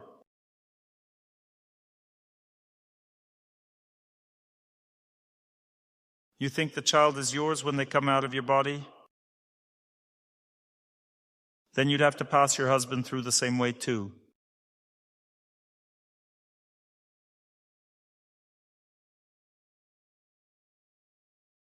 This is just narrow-mindedness. You should say, I am your real mother, absolutely real. And there's no need for details beyond that. The details aren't necessary. There's no need to go into details about where anyone came from. This child was given by fate from the very beginning. God brought people together at the right time. There are things that are given to a person by fate from the very beginning. Moreover, all of this is prescribed by some higher laws. There is a book in India called Bhrigu Shastra. All these laws of fate are written in this book.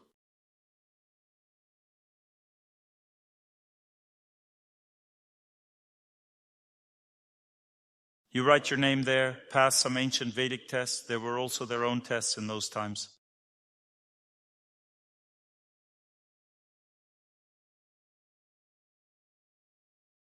And therefore it is structured as follows. You write down the time, date of birth, these tests, and your name. And they simply take excerpts from certain parts of this book and read them to you, which correspond to you according to these tests. And it's your entire life right there.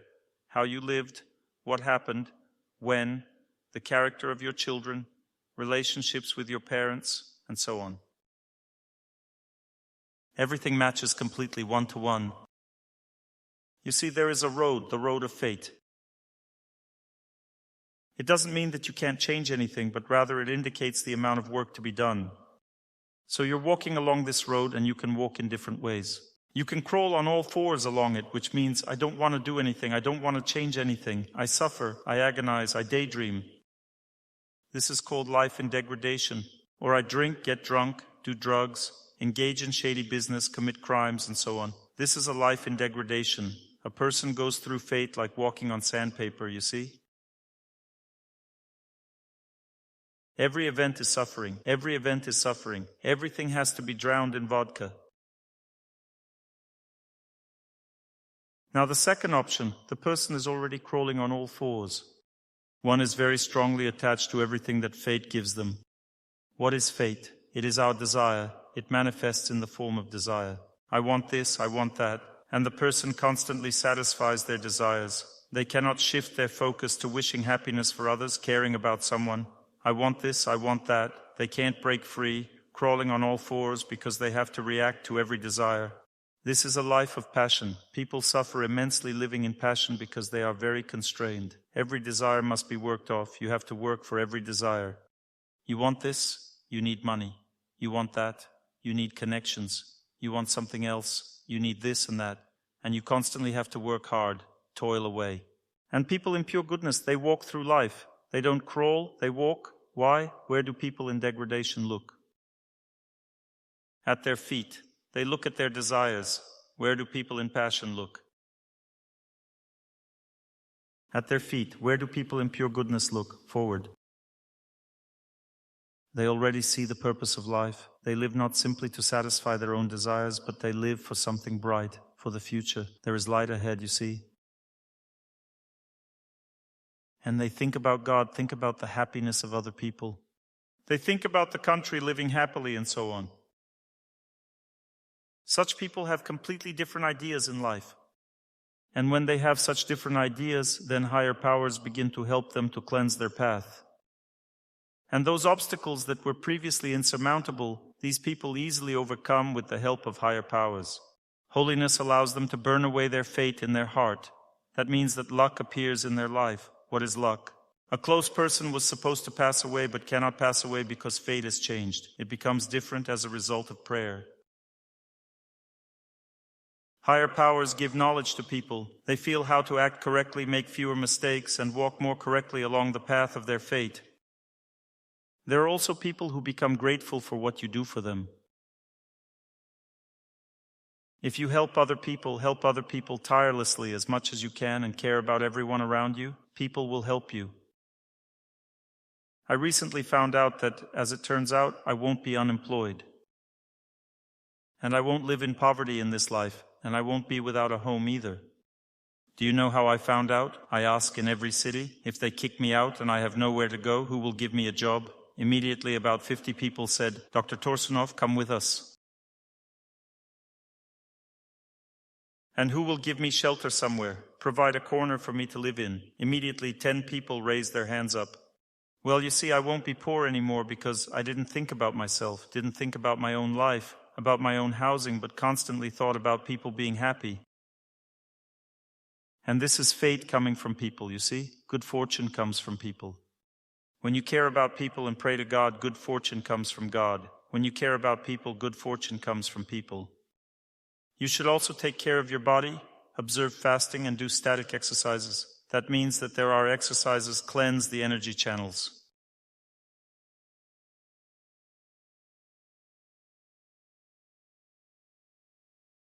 You do breathing exercises, you harden yourself, you give your body the opportunity to recover in nature, and so on.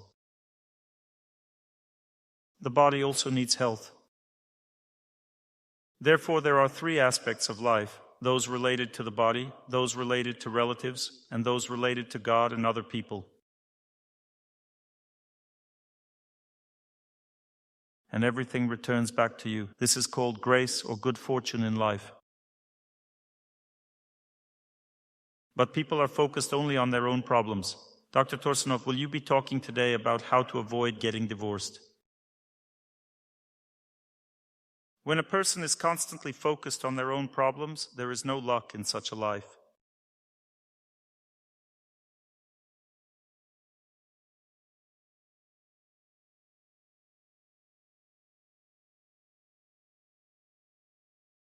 Distract yourself from your own problems, think more about others, pray. How can this be done? How can one think about others? The pain of fate binds you to yourself. The pain of fate forces us to think about ourselves. But if a person starts praying to a holy person, then this divine grace spreads through their heart.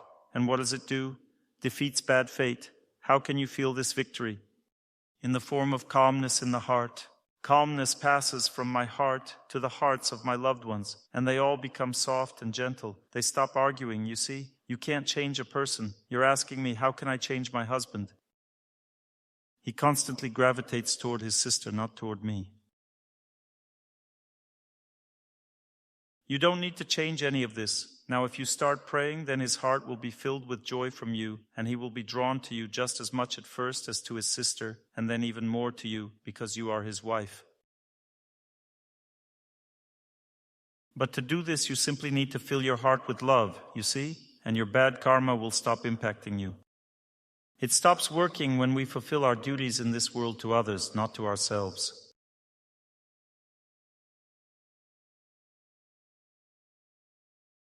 What is family karma? This is what lies between people. It's not something that lies within my loved ones. I assure you 100%, and I also assure myself of this. What I see in a close person, their flaws, does not reflect them as an individual. This is simply their reaction to my fate. Because with another person, completely different flaws will manifest, believe me. That's exactly how it works. Any person living with another person begins to manifest not fully as themselves, as they do with me, but somehow differently. You see the system? A person simply reacts to what is personally connected to me. But it's interesting to know that they also live with me for a reason. You see, what is family karma? This is the tangled web that reflects the life of each of us. Well, that means that God arranges things in this world so invisibly that He brings people together according to their fate. There's a joke like this. The plane started falling and everyone began praying fervently, "Lord, help us, Lord, help us." And since everyone was praying, He, the Lord, was immediately somewhat taken aback. He says, "Well, pray a little less. I didn't spend 3 years gathering all of you here on this plane for nothing." That means that He brings us all together. How does it happen that we all ended up together? Some people think that they don't deserve to suffer this much. On the contrary, you deserve it. This is the essence of understanding how to find calmness. So how does one calm down? Some people think that you can calm down when you forget yourself and just drink. You know what the best way to calm down is? You need to connect yourself with activities directed toward God or for the benefit of other people, with such force that gives so much happiness that you can use this happiness to overcome the pain that your fate causes.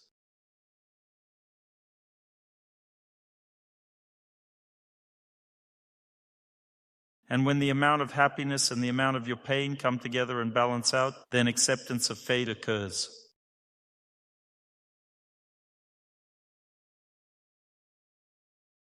So a person prays, helps other people, tries not to think about themselves, and at some point, boom, calmness sets in right there. This calmness means that your husband will behave better, your children will behave better, not because they changed. Changing someone means a higher level of relationship.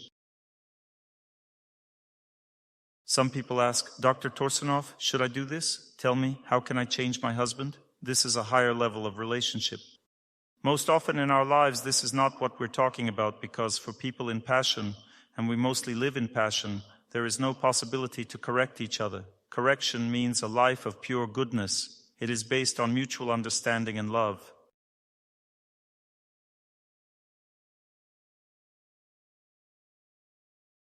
When people understand and love each other despite difficulties, what does this mean? It means they already stand above karma, they have already overcome it, and are already living above karma. People who live above karma live in love.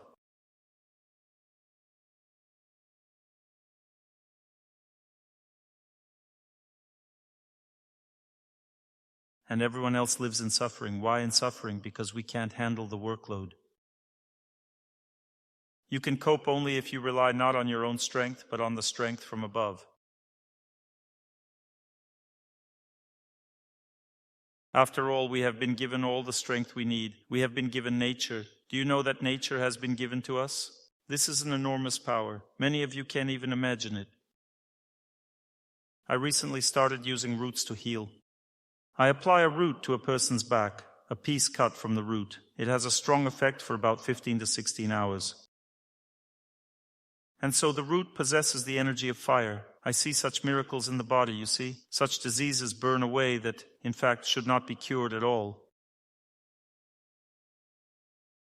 That means that it's a tremendous power. This power simply burns away the severe illness. All of this is provided by nature, you see. We cannot use it. And why can't we use it? That's because people have different levels of consciousness.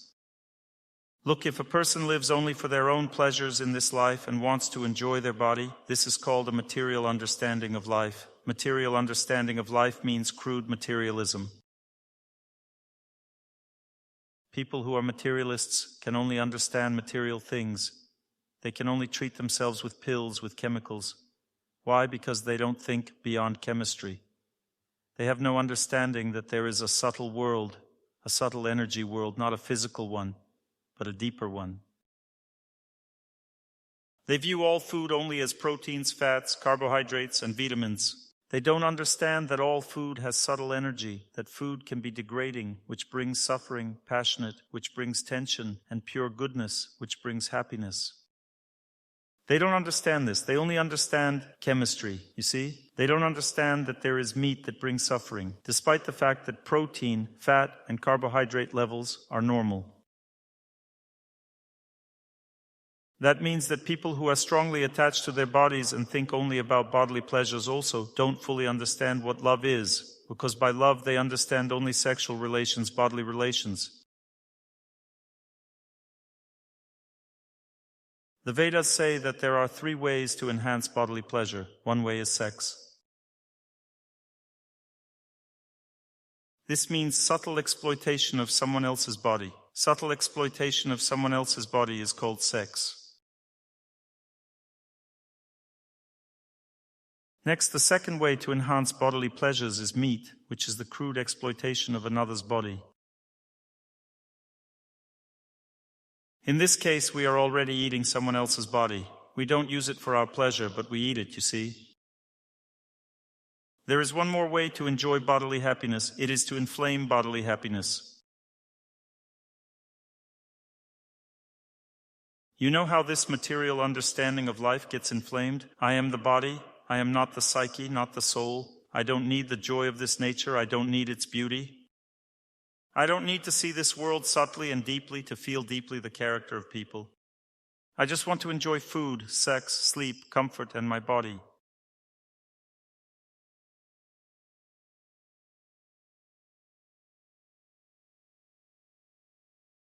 Such a material understanding of life leads to the most difficult fate.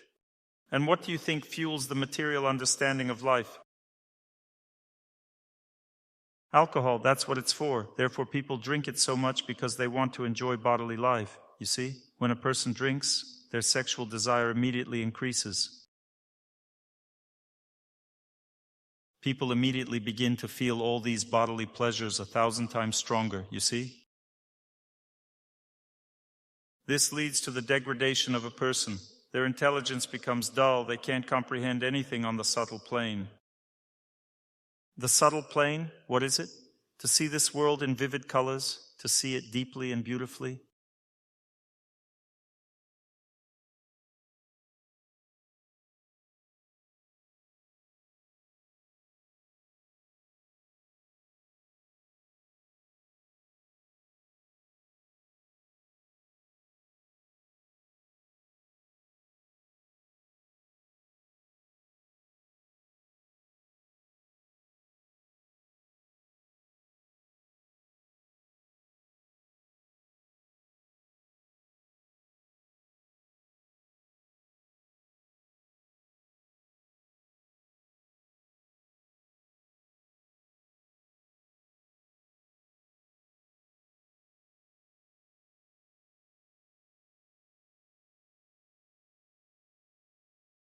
This is a vision of the world. Try to understand this. This is how people see the world. They see it as very beautiful, fabulously beautiful.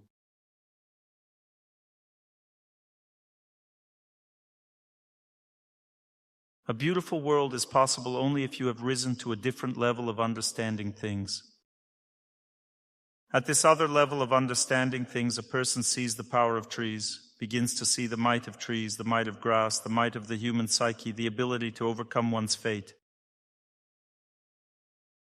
They see the power of the sun, the power of the wind, the power of the earth. They see the power of the mountains and all of this nature.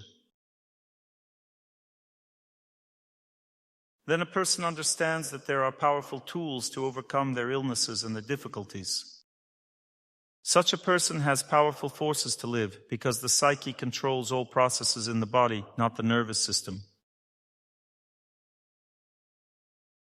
The nervous system is subordinate to the subtle energy body. The subtle energy body is where karma is contained, and it is the master of the physical body.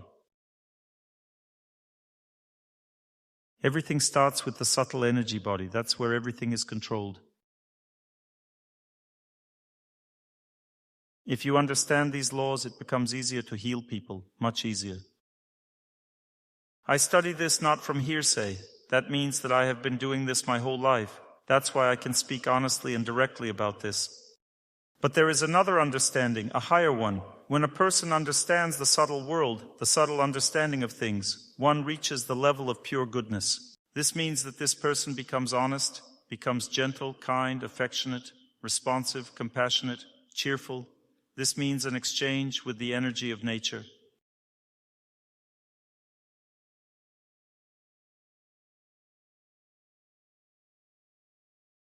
But there is another level of life. When you begin to understand that there is a higher manifestation of life, there is the son of a person's fate. The son of a person's fate is the Lord. And when a person begins to understand this son, that's when all karma begins to burn away. This is what good luck is. Good luck means that a person overcomes one's fate.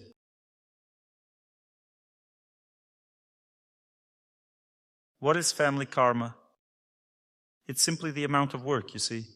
But we perceive it as, oh, how can you live with this person? But this person has nothing to do with it at all.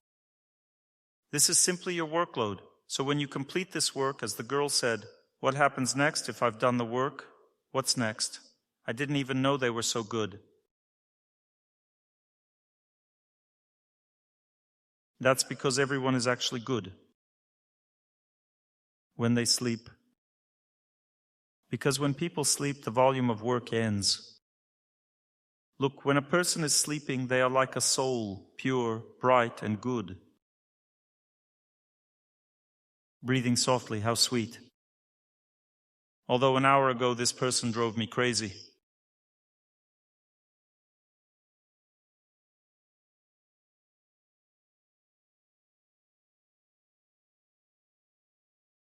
The soul is beautiful by its very nature. A person is beautiful by nature. It's just that my fate acts through this person who torments me. And if you understand this, suffering ends at the moment of understanding this issue. It simply becomes work. Some people live in suffering because they don't understand this issue, while others simply work through their lives.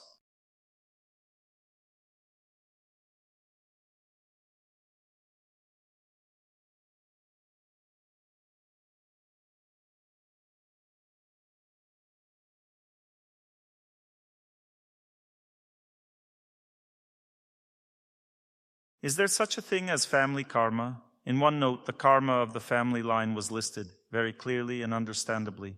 This definitely exists. Look, a person falls into a certain lineage. No one in the family lives in prosperity, they're on the verge of poverty. Father passed away suddenly at 57 years old. He died of sarcoma. His parents also passed away from cancer. I have a fear of marriage. I am 35. I have never been married, have no children, but I really want to create a happy family. My sister has problems with her personal life and work. She has a daughter from her first marriage. Brother has a family, 2 sons, problems with work and health. Mom has health problems. Can one family member change the karma of the family line?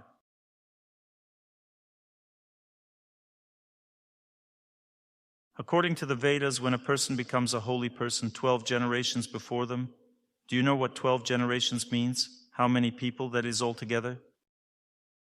That's tens of thousands of people, that's 12 generations before. And 12 generations after them gain good fortune and happiness in life.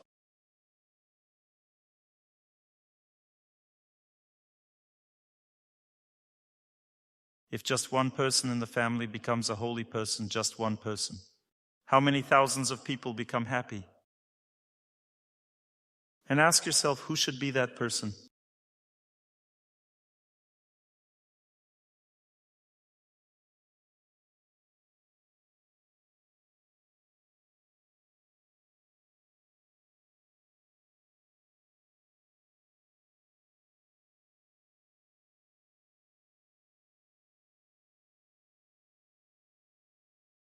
Can one change the karma of the family line? Yes, and one must, because a person has 2 fates. One fate is woven from our desires, which we follow throughout our entire life. Money, money, money, money, money, money. I want. Get married, get married, get married, get married. Apartment, apartment, apartment, car, car, car, car, car, apartment, apartment.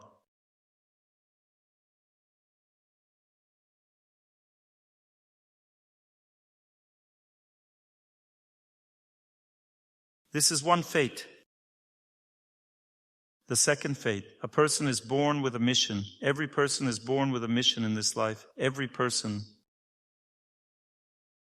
If a person gradually begins to restrain their desires and help other people, their mission unfolds more and more and more and more in their life.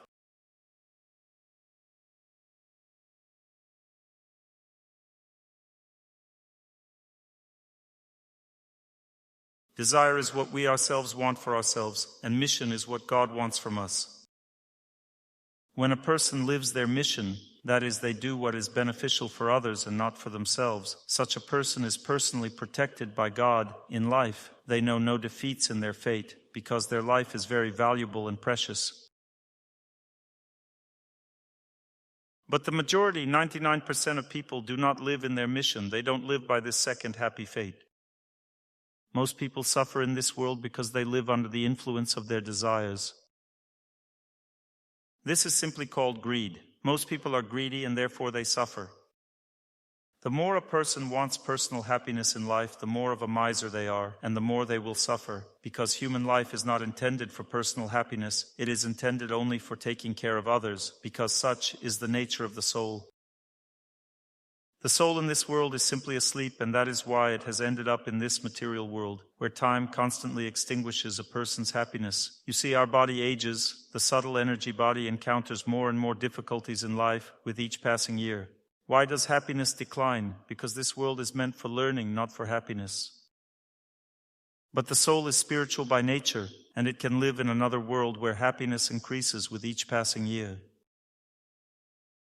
Spiritual energy increases happiness, which is why we feel in our heart, tomorrow will be better than yesterday. Better than yesterday, better than yesterday. Tomorrow will be better than yesterday. This is possible here on earth as well. To achieve this, one needs to connect one's life with the pure and bright, with holiness. And find your mission in life, find what God wants from you. And as soon as a person begins to understand this, their life becomes very beautiful.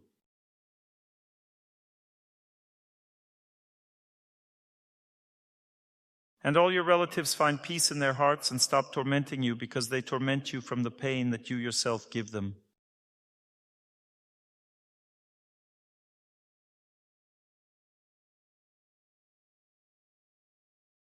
Therefore, all your questions are, Dr. Torsunov, how can I make sure my husband doesn't leave me for another woman? Dr. Torsunov, how can I make my family's karma better? All these questions point to only one thing. Dr. Torsunov, how can I make it so that I have less suffering, so that I, me, mine, endlessly? Nothing can be done about it. It's impossible because this is not the path of life at all.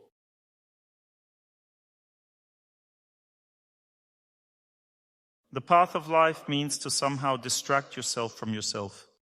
To get distracted, at least somehow.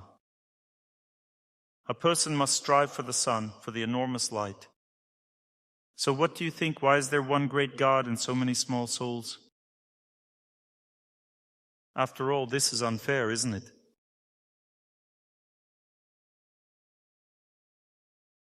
We are small and we have little freedom. We must only fly toward the sun. This is the only freedom we have, to burn brighter. And if we fly toward our own desires, we fade away. And this is the downfall of all of us. We live by our own interests and desires in this world, and don't know that we are simply fading away. We lose happiness every day because of this. We must turn to God, to spiritual life, turn to the sun. How do you think? Why is it created this way, that we are small and He is big? This is unfair, isn't it? According to the Vedas, yes, it is unfair. The injustice lies in the fact that the small receives billions of times more happiness from the big than the big receives from the small. And the biggest, greatest one in this world who gives himself away is the Lord.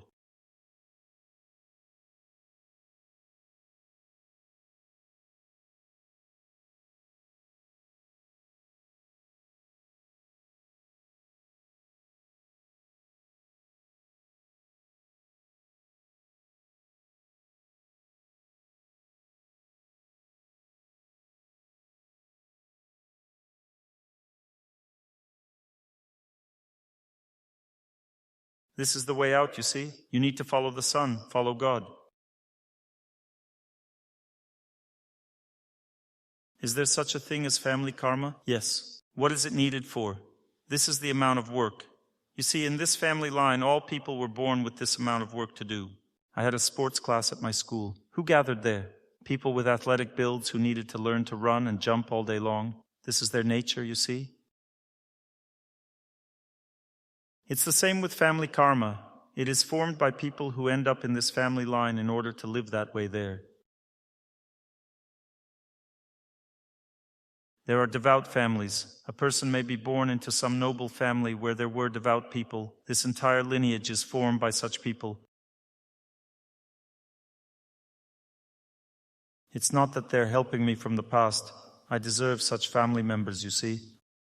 Some people think, my parents gave birth to me, damn it. My family karma is such that I was born with a disability. Who's to blame? They are to blame. They made me this way, bastards. You see, the problem isn't that they made you this way. The problem is that you are meant to be in exactly this kind of family. You lived in such a way before that you ended up in this family. This is your volume of work. These are your problems. Relatives have nothing to do with it. Why do I have hereditary diseases? Because you are meant to have precisely these diseases in this family line. What do hereditary diseases mean? It means that everyone in this family line, or many of them, are destined to have such diseases. It's not that you were given this disease because you were born here, like a stamp on your forehead. No, this is the result.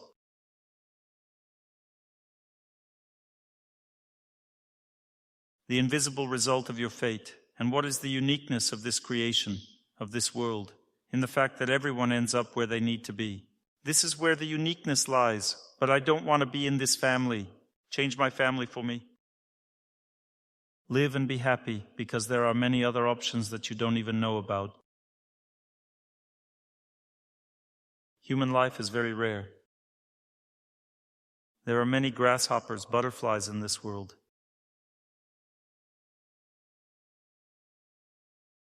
It's even hard to say. Rams, goats, you see, pigs, and so on.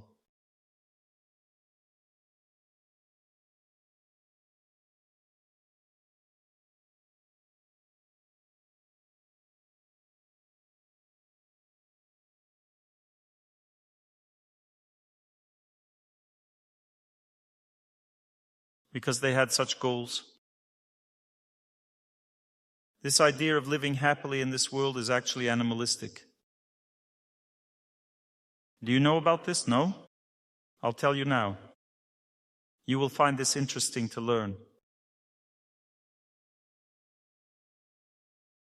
Have you ever seen how donkeys have sex? No? Damn, that's awesome. A human doesn't stand a chance. Such unattainable feelings. And have you ever seen how a pig eats? Go take a look. So much lust in its eyes. I once photographed a pig's eye. And the human eye when eating. A human doesn't compare at all to an animal. Non-human bodies are designed for earthly happiness. You see, there are different types of earthly happiness, and all animal bodies are designed specifically for this. Animals are born to receive this earthly happiness. A pig is born to enjoy food. A donkey is born to enjoy sex, and a monkey too. They don't understand anything else besides this. They are focused on only one thing. And if you want to eat all day long, in a human body this is impossible. Some people chew gum, but what is that gum? What is that?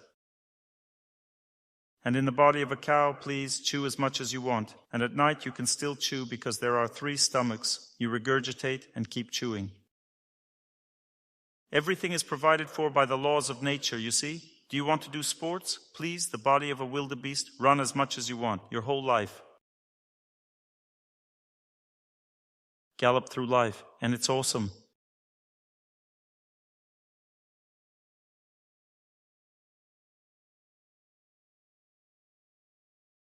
You can also be born in the body of a fish, And you won't need to look at the Baltic wave. You'll be swimming there all the time, blissing out, enjoying yourself.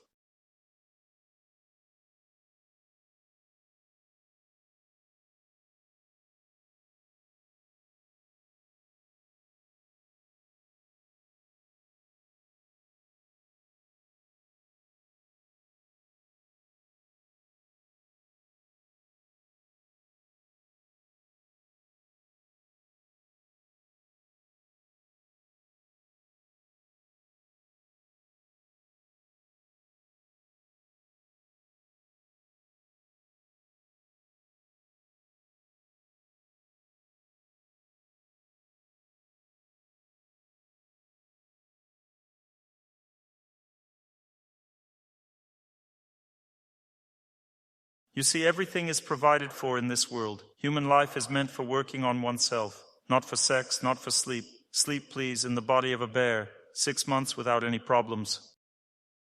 Try sleeping for 6 months in a human body.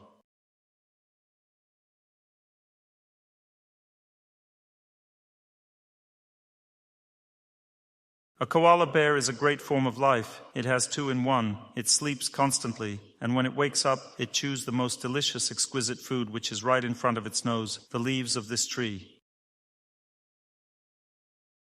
And back to sleep again. Damn, that's awesome. And if you don't have enough comfort, you get the body of a cat. Super comfort. Everything's great in this type of body, you see. Complete relaxation, really, but it's impossible to live like that. And if you like to sort things out, then get the body of a dog, please. Sort away.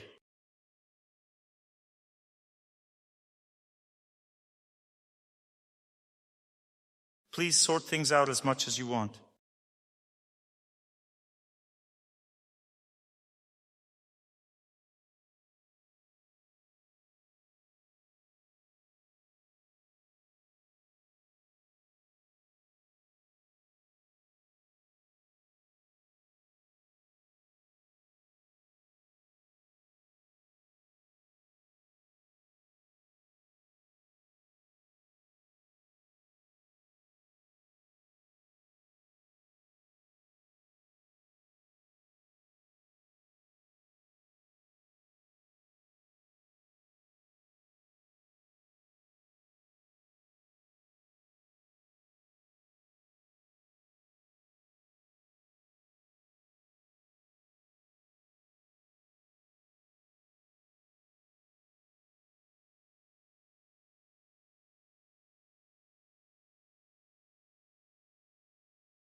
Let's move on.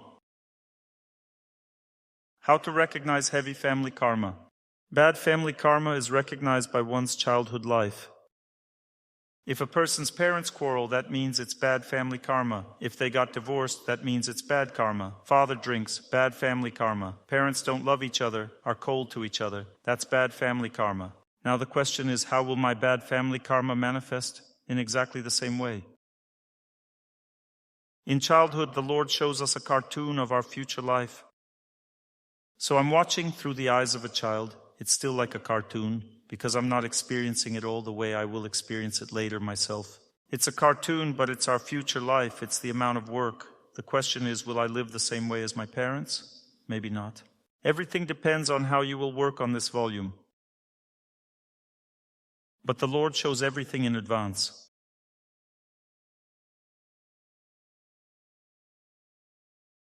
First, the movie plays out externally, and then it starts to unfold in your actual life.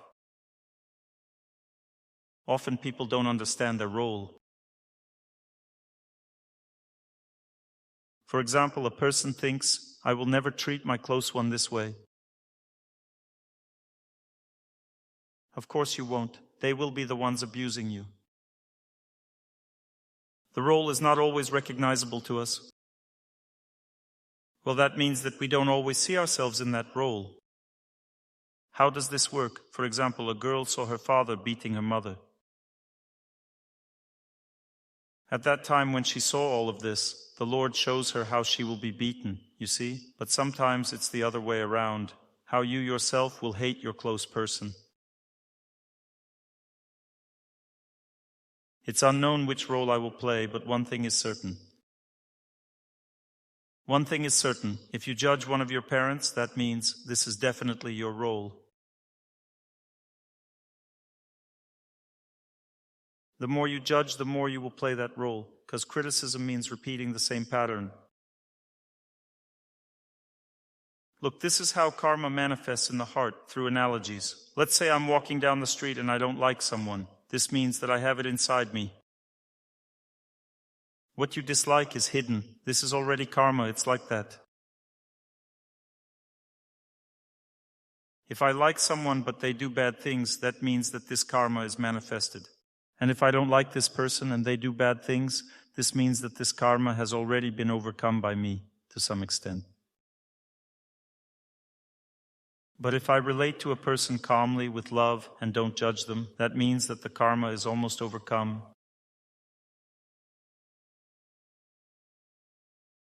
There are 3 types of reactions.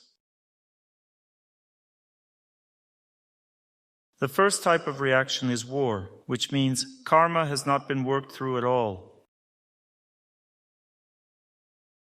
The second type of reaction is aversion. This means that there is a possibility to cope with it, but it's difficult.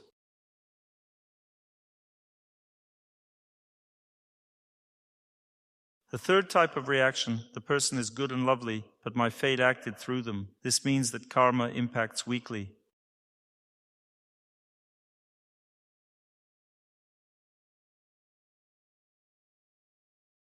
And there is a fourth type of reaction, a spiritual one, which means not paying attention to any of this at all. Think, here's a good person who came to the lecture, and thank God. May God grant me to always live in such a way that this person always comes to my lectures so that I remain worthy of it.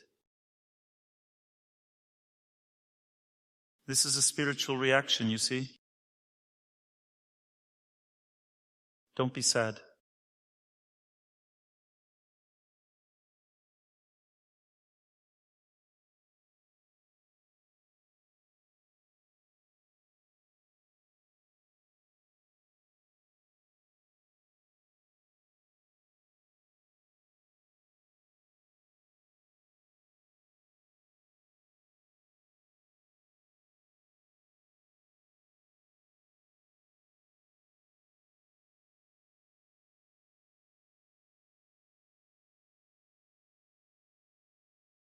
If you have bad family karma, don't worry, because everyone has something difficult in this life anyway.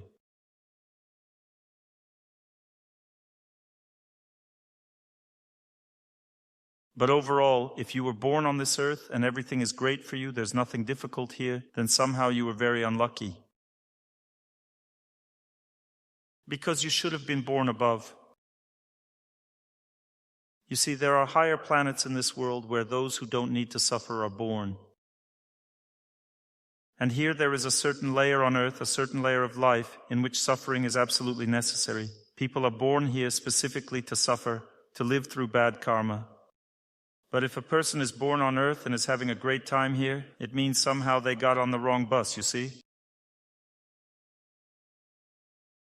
I mean, they are here. Everything's great for them. They live here. Everything's great. Well, why were they even born here then? Life here should be completely different, you see? Life here is meant for overcoming bad karma, while there, above, it's already for enjoyment. So if everything is terrible, that means everything is normal. You were born where you needed to be.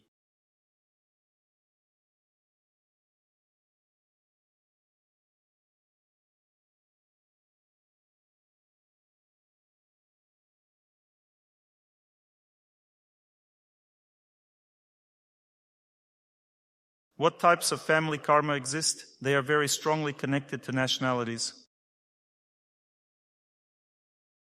There is the East, where family karma is better. There's the West, where family karma is worse. There's America, where family karma is even worse. And in Russia, it's after the East. There is good family karma, and there is worse family karma. We have it worse. And that's why Russian girls are often preferred as wives, because they are closer to the East, they have a greater inclination to be family-oriented. Because the further west a person goes, the more it diminishes the possibility of being family-oriented, especially in America. The concept of family is almost destroyed there.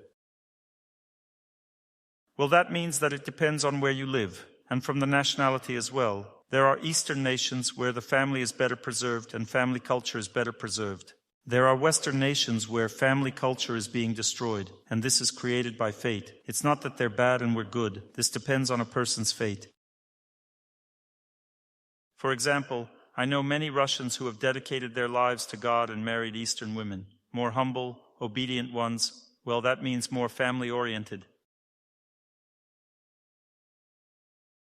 This doesn't mean that Western people are bad.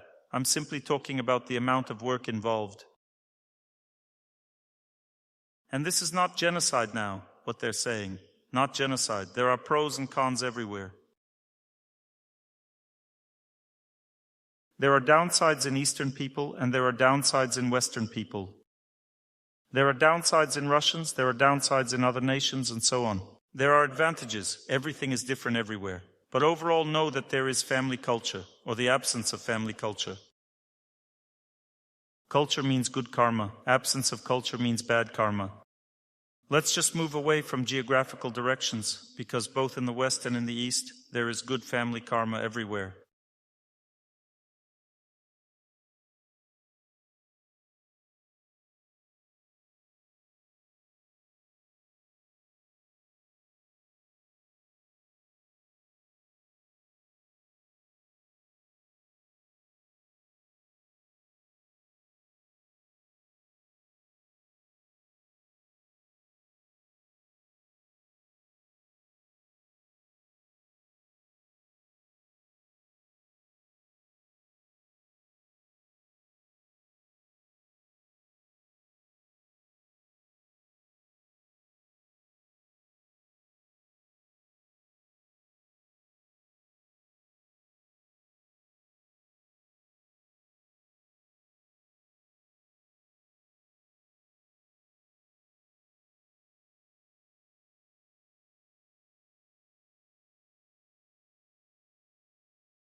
Therefore, the types of family karma depend on culture. Now look, how can you recognize what kind of family karma you have?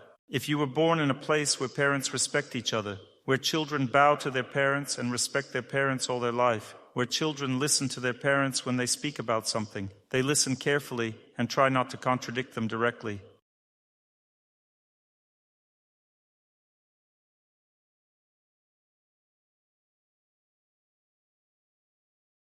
Where all relatives are against divorce, as soon as you even mention it, they immediately start attacking you.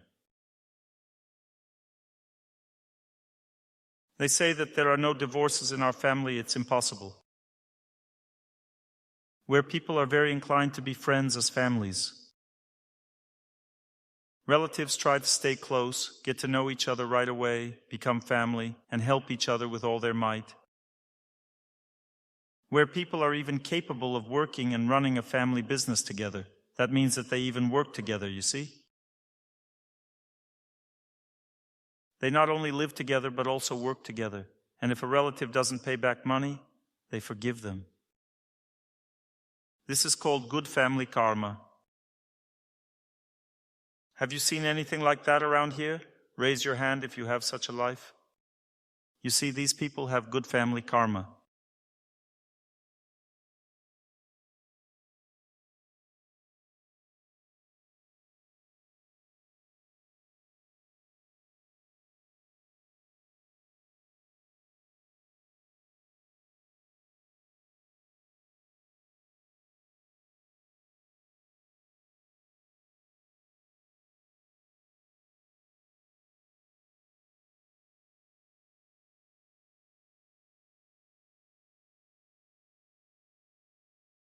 Do you understand the system?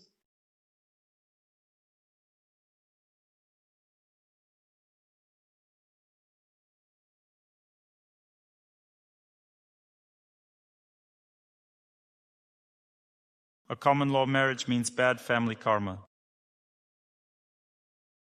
Marriage, civil registration, means medium-level karma. Marriage in the church, good family karma.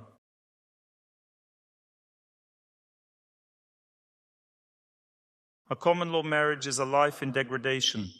Marriage, civil registration, this is life in passion. Church wedding, this is life in pure goodness.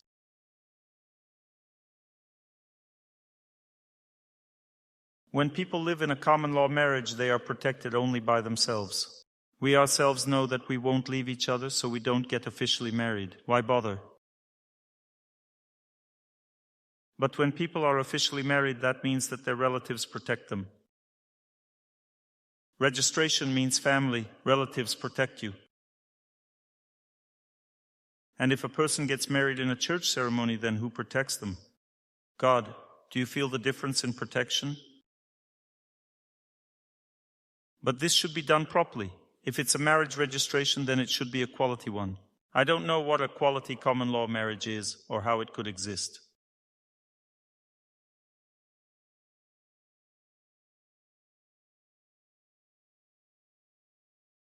Once when I was a child in first grade and we had to submit a stool sample, I came and brought a half-liter jar.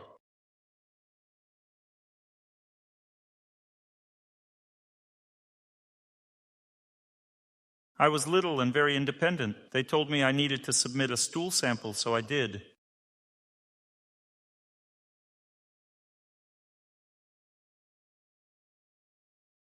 You see, they didn't need that much volume there.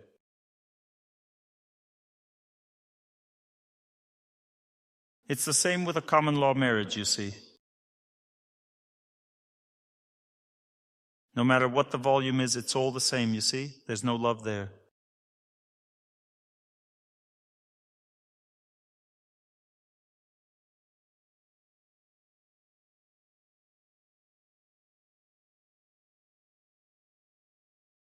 Because love means faithfulness, it begins with faithfulness.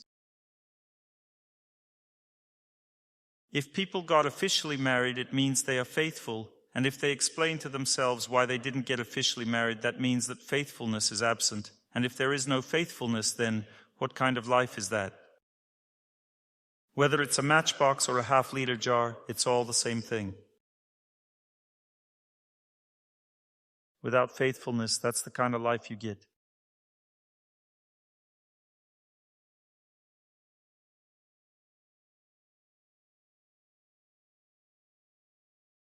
Think about it.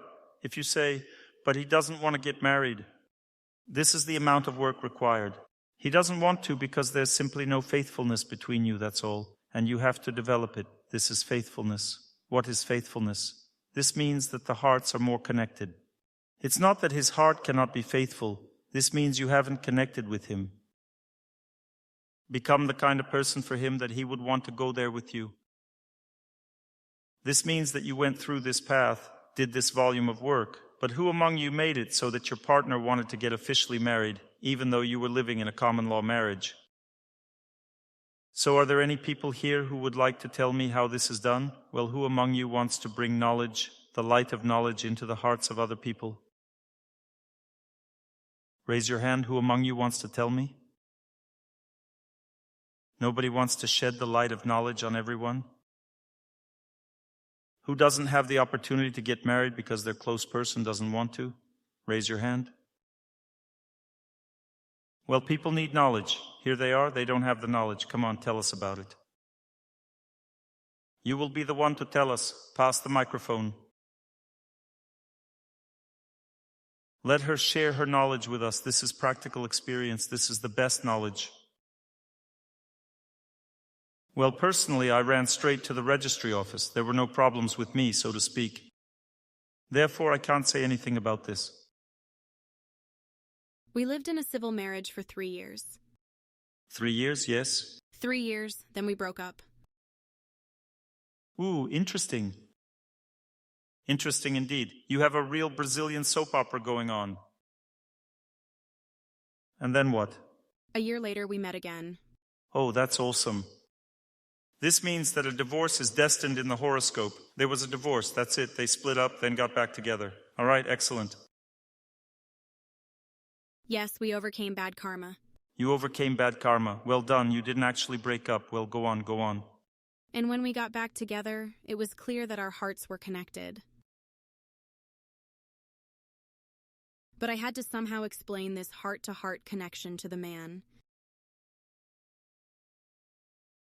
And I said that I can just be with you for some time.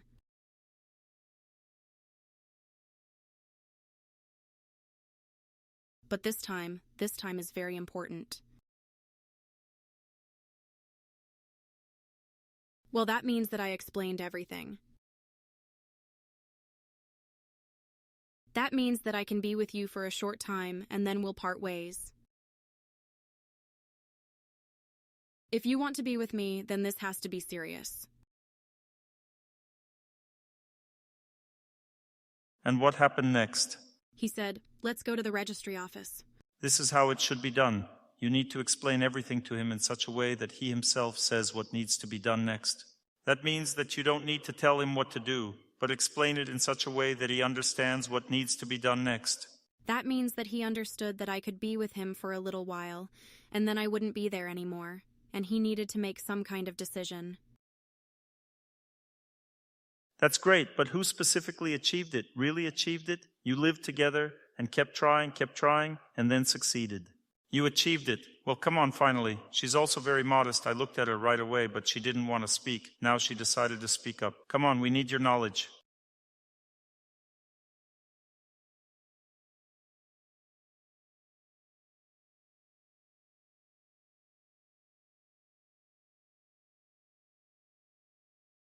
Well, my husband and I lived together for about 1.5 years in a common law marriage. He was very, just calm about it. Wasn't rushing to get married. I simply proposed to him.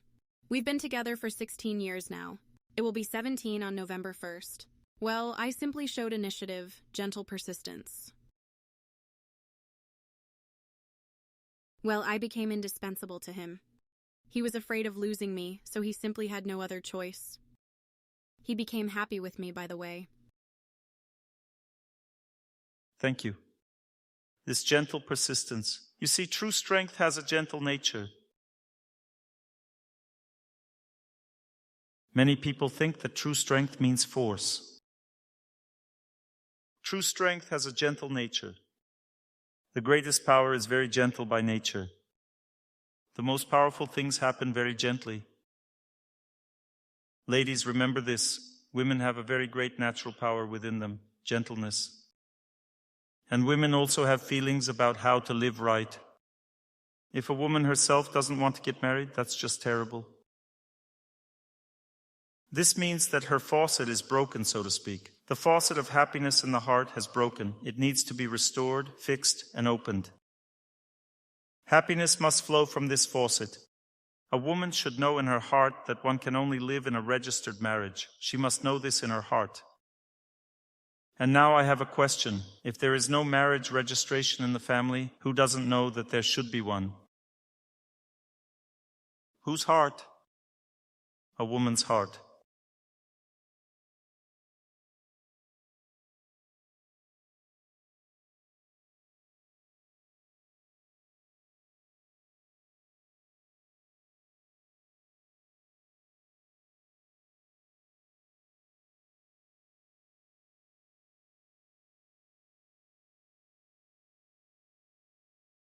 Men have a different nature, you see.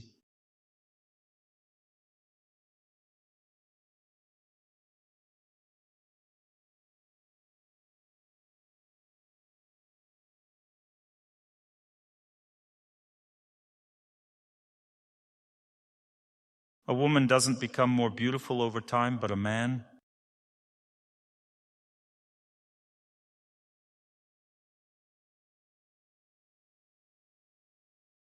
He becomes wiser with each passing year. And when a man becomes responsible and wise, he's more needed, right? That means that a man becomes more needed with age, while a woman becomes less needed with age. So who is it important for to get married?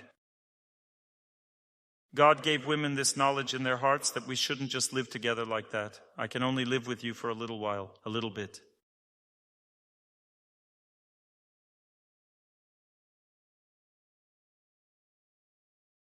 And then I'll leave you, that's it, if there's no marriage registration. Please try to understand this, women. You are the ones who preserve the family. You are the guardians of the family, not the husband.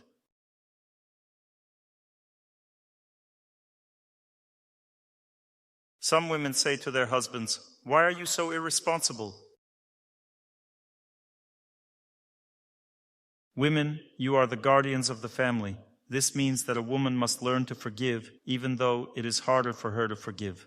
Do you know that it's much harder for a woman to forgive than for a man? Because a woman perceives personal relationships much more deeply than a man. And when there's some breach in their close relationship, it's much harder for her to get through it than for a man. The man recovers quickly. He's already fine. Everything's normal. Had a fight? It's all over. He's already forgotten everything. That's how men's minds work. A woman cannot immediately return to the relationship. It's very difficult for her to return back because she perceives all of this much more deeply in her heart. And she is the one who must forgive first because a man is unstable by nature in his personal life. It is the woman who is stable by nature in personal life. A man is stable in his development. His nature is to develop. A man can change quickly. For example, if a woman starts attending lectures and inspires her husband, then in a year he can change 10 times more than she does. If he starts going in that direction, he will keep going. Further on, there will be strong changes inside him, in the depths. A woman has a stable nature. She doesn't change much, but a man changes very quickly. But who inspires a man to change? A woman. That's why there are more women than men at the lectures. They receive the volume of work and then inspire for several years. How is this done? Gently.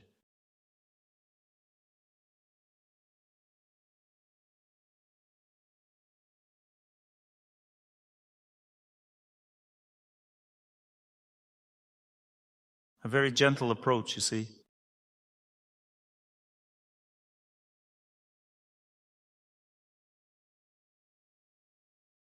A gentle approach. Don't torture your man ahead of time. The time will come you'll strangle him. You need to start little by little, gently, you see. The gentler and softer the approach, the faster the change for the better will be.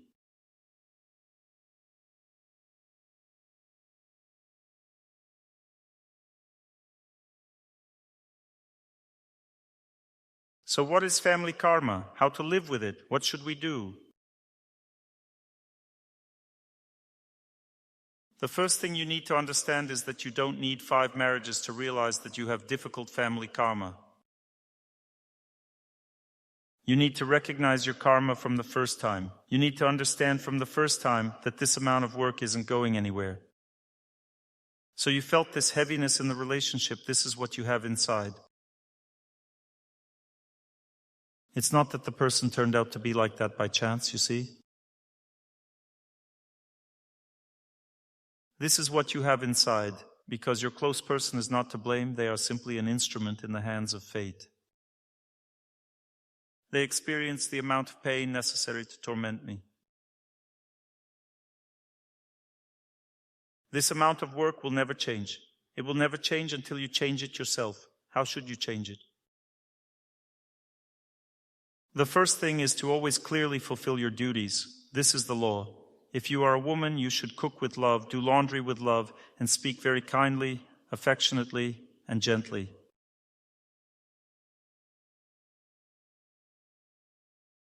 Treat all close ones with care, maintain cleanliness. A woman's nature is purity. Monitor spiritual purity in your relationship. Watch over your relationship attentively. For example, one says, "Why have you started treating me so coldly? Am I not giving you enough?" You see, it's I rather than he. Why are you treating me coldly? Come on, treat me better. This system doesn't work. If you see something wrong, that means it's your work to do. Assess it. If a girl photographed me when I was making faces, it means that I didn't pray enough this morning. This is my workload. If I encounter any problems, that's my work to do, and that's it.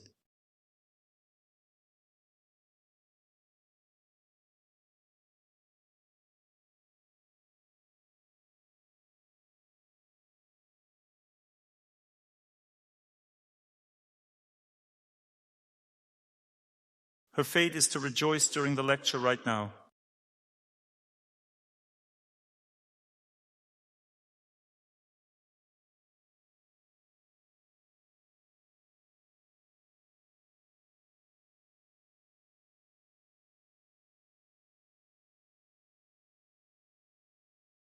Can I take a picture with you?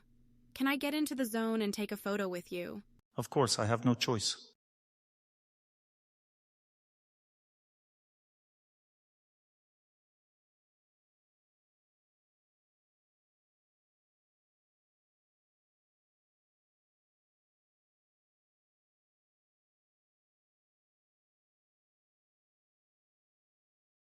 Each of you now has a heartfelt question for me. What should I do? For every person, family karma is the heaviest in this life. Because when people become attached to love, to these relationships, to this purity that we see from the very beginning, it's impossible not to become attached to it. It's impossible not to appreciate this. The Lord shows us something bright and wonderful in the heart of a close person. Then 1,000 questions arise. How to live with everything else in order to reach that? The first answer is this: don't perceive your close person as an object of your changes. They are simply a reflection of our life. A close person is not an instrument for changing one's fate. It is a profound delusion to think that I should work on changing them. And to work on yourself too. This is the deepest delusion. People often ask me, Dr. Torsunov, how do I remove resentfulness from my heart? Resentfulness doesn't need to be removed from the heart. This is what I'm being punished with. And when a person is punished, they should simply change for the better. The resentfulness will go away on its own. Resentfulness simply means punishment. You don't need to remove it. Punishment is not removed. The only thing a person should do is help other people, care for their loved ones, and serve God. Service to God gives strength for everything else. Everything else goes away on its own. If a person makes efforts to change their close one, they think, how can I change them? And racks their brain and talks to them this way and that and tries to change them from this angle and from that. This approach doesn't work. You see? It doesn't work.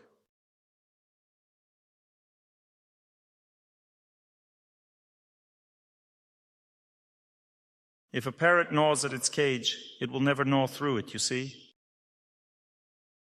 It's not the cage to blame, but the man who put the parrot in the cage.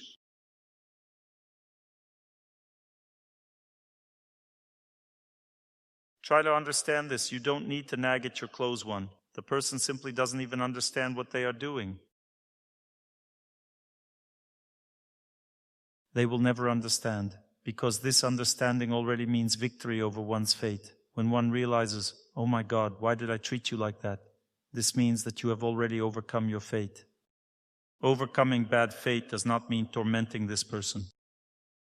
Overcoming one's fate means to love them, to love, to try to forgive what they did wrong, and to try to see what God gave that is good in them, and try to take of this good side in them and forgive the bad one.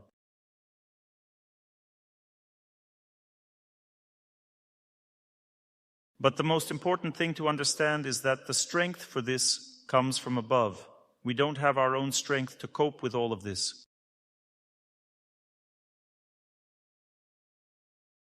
Only the energy of love can overcome karma. The energy of love comes only from above. You see, we have limited capacity to love. We are tiny sparks. We cannot process in our hearts all this volume of suffering that we have received. This burden is processed through one's relationship with God, and then he enters into this relationship, and it becomes easier to live, easier to communicate. Forgiveness comes to the heart.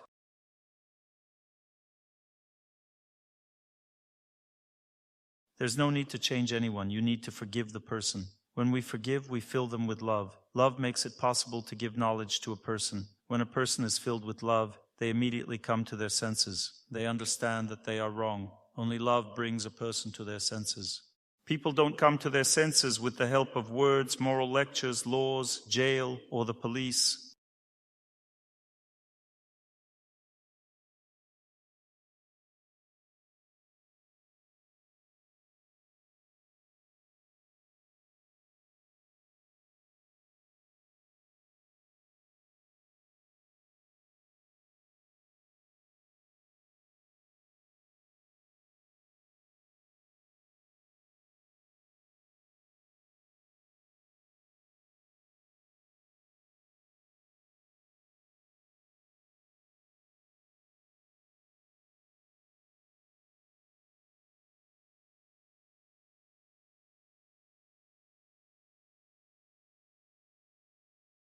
Now I have a question for you. Why do you want to change your close person so badly? What's the problem?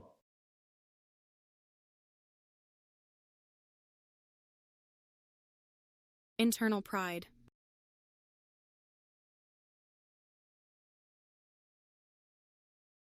And if there's no pride, do you want to change the person or not? You want to, but why? There's no happiness that's closer, and if even closer? It's always not enough. And even closer, you know what? It's pain, the pain that your close person causes. So I have a question for you. So my close one has caused me pain yet again. What will I do next? You need to pray. Well, that's the theory. But in practice, I will scold them or feel offended or get angry. Because when we are hurt, a person in a state of pain is like an exposed electrical wire, you see? They are stripped bare. They don't have the strength to do everything right. And right here, amidst the pain, there are different reactions. And we need to talk about this now and think about it, because this is the most important topic. Now look, can we avoid pain in this life or not? No. You need to know this too, because some people think, why am I suffering with this person? You're not suffering because of them. You're suffering because of yourself. In this world, everyone suffers only because of themselves, not because of someone else. And so look, when pain comes from a close person, well, let's say when a person is standing under an electric current, what happens to them?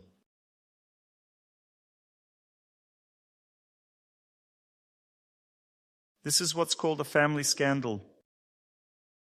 It's just like being under electric shock, you see? That means that you shouldn't attach too much importance to this. Well, when you're arguing, let's say you're simply under an electric shock. Why are you suffering? Because it hurts. Karma came and caused pain, and then it continues.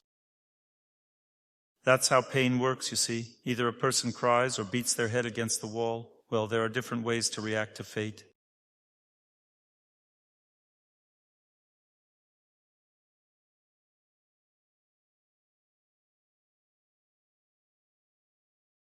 But all of this means only one thing, that at this time a person cannot do anything about the situation. Few people can endure pain. This is a very high level of personal development. And at this time, when the pain has passed, what to do next? Most often people decide, well, no, I definitely won't live with this person because they cause me pain.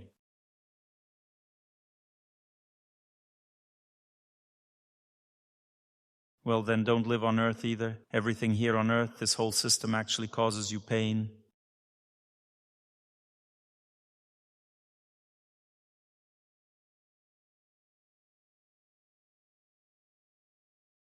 And what do we do next? Next, we need to do the following.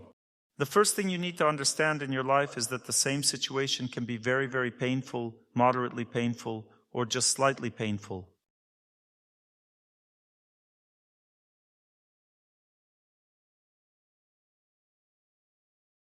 And the reason for this difference in pain lies in one interesting phenomenon that we usually don't track in our lives. The phenomenon lies in the fact that within this interval, the energy of love has different points.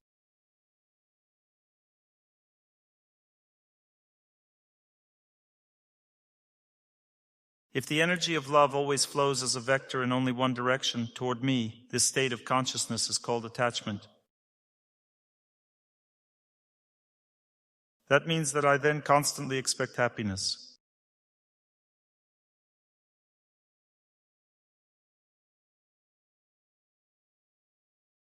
And if misfortune comes, what then? The pain becomes enormous. This state of consciousness is called attachment. If you feel that this person causes you a lot of pain in your relationship, it means you are not doing the following. Look, when a person helps their close one, cares for them strongly enough. In any case, where does the vector of happiness and love go? In the direction of my loved ones, only if I care for them and am content with that. Where does my happiness come from? From them? So when I take care of a person, it means I have the strength. Some people said otherwise. I would like to take care, but I don't have the strength. This means that you are not receiving happiness, you are not engaging in spiritual practice. So look, when people sit down early in the morning and begin prayer, what do? They accumulate happiness, accumulate the energy of happiness from God. Then what do? They start to take care. Where does the energy vector direct to? Toward close people. If one experiences happiness only from caring, bad karma comes. The close person starts to whine. What's the result? None. If I constantly take care and the other person treats me badly, I don't suffer from it. Suffering means that the expectation of happiness was not fulfilled. And when you don't expect anything, you don't suffer. Well, there are difficulties and unpleasant things, but that's just the amount of work. Suffering or pain arise only when you expected something different from what came to you.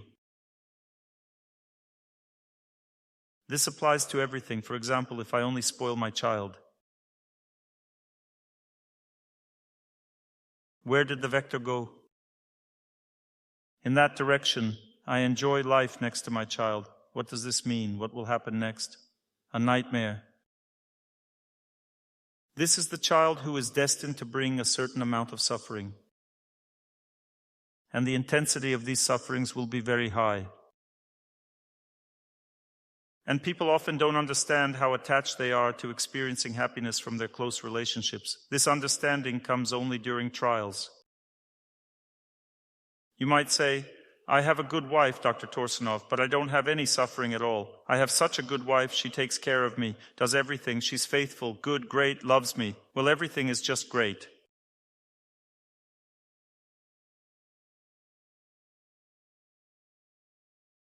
And it will be like this forever.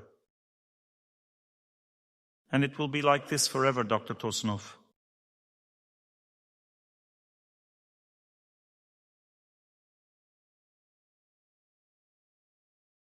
No, it will be exactly the opposite. Because if she's absolutely super duper and suffering can't come through her in any way, that means she'll get sick.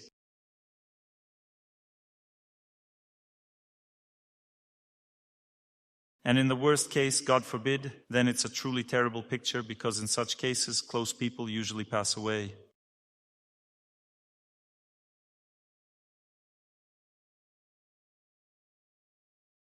If you're completely enjoying her and life is completely cloudless, that means that God may take her away from you.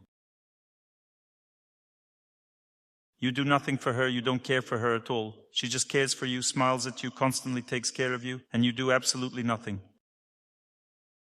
So how can you be taught? Only in one way. She passes away and you tear your hair out in grief for the rest of your life. This is the most extreme scenario. Do you understand what I'm talking about?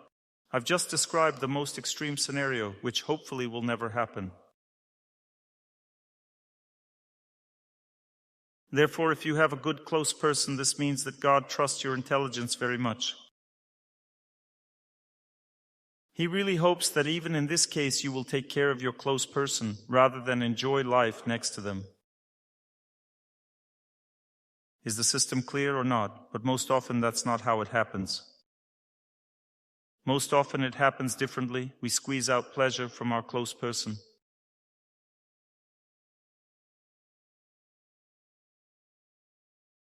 Well, my loved one could give me at least something. Well, I wish they had a salary a bit higher.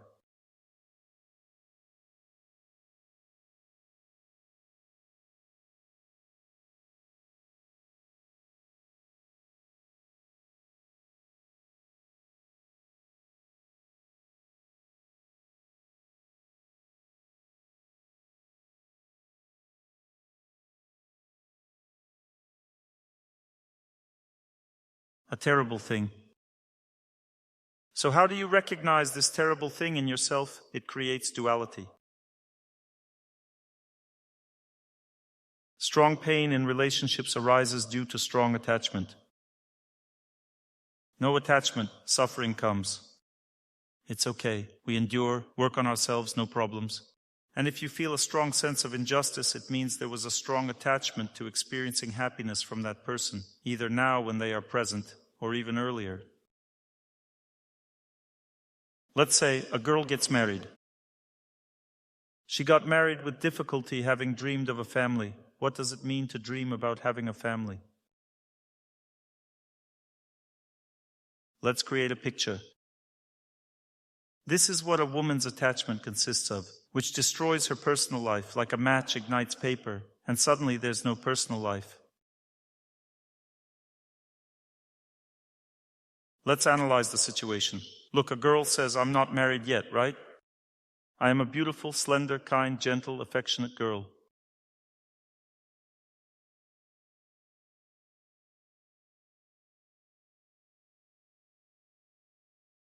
I look at myself in the mirror. I'm very good. A fool definitely won't get me.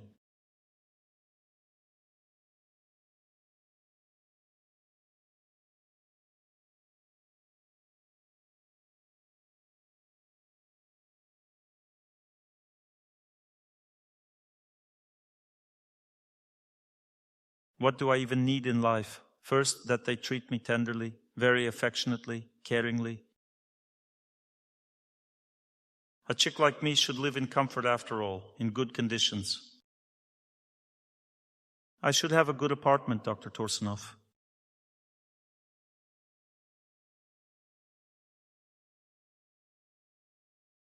A girl like this still needs to be earned, and a salary too. Girls like that shouldn't have to work. The husband should earn money himself. Now 3 children at minimum, well maybe 2.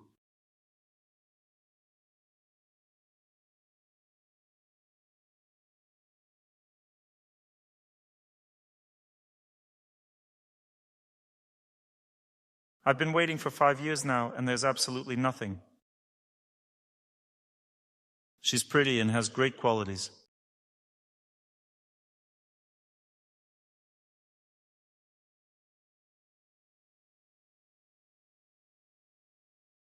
And so our pretty girl waited and waited.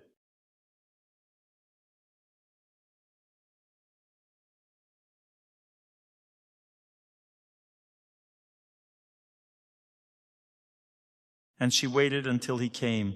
But what happened next? All that expectation had been building up. This means that when a person is very hungry, what happens next? Does one eat according to the rules of Ayurveda?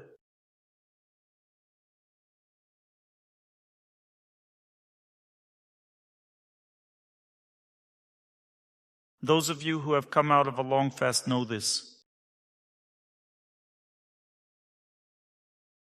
Well, not on the first try, of course. By the third time, they're already going to overeat. But at first, of course, everything was normal. They were dating, and then she needs to get what she expected.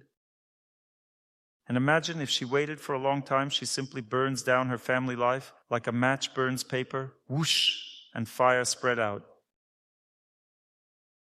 Only ashes remained because no man can withstand all of these requirements at once.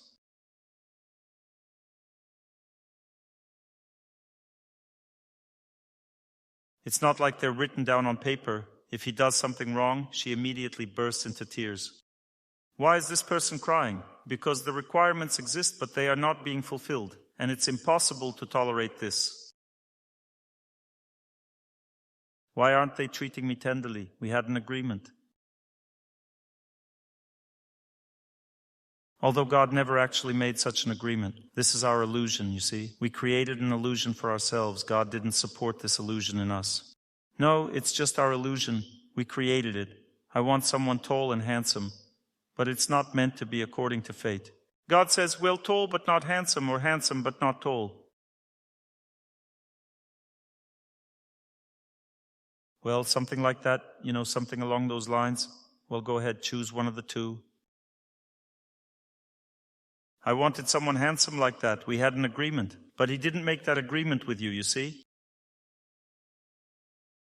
He always gives what is meant to be, and no one ever dreams of what is meant to be. Everyone dreams of something better than what is meant to be. What fool would dream about what they actually deserve? This is how suffering begins. First, they dream a little. Which direction are we dreaming in? Then what happens? It flows here, right? We enjoy our future happiness, which doesn't exist yet. We enjoy, and as soon as we start living together, a woman drives her man crazy with her whims.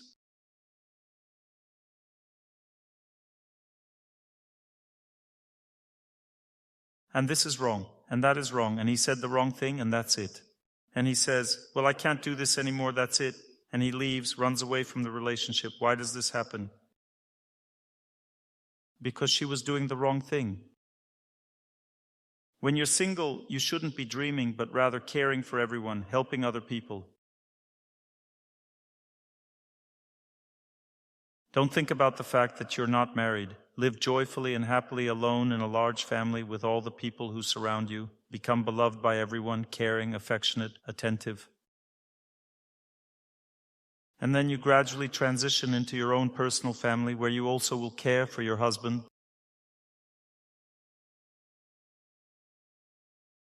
This is how a person should live. Men are exactly the same. He also created a picture for himself. What kind of picture?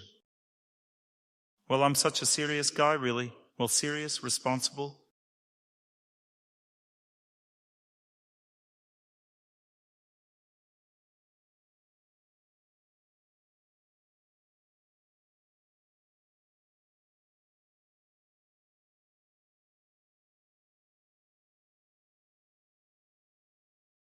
And how should one treat me anyway? How should one behave with me like this? Yes, my dear, yes, my dear. I agree with everything. I'm constantly smiling, listening, taking care of everything.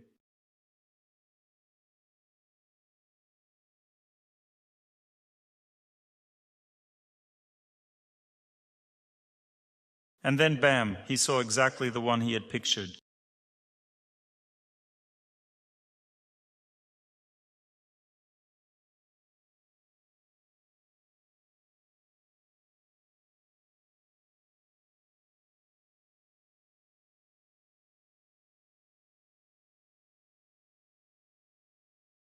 And then, if she hadn't done that, what next?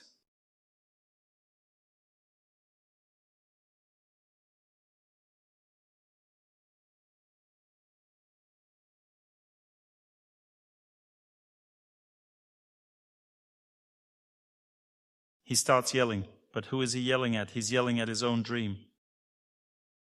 He's yelling at his unfulfilled dream.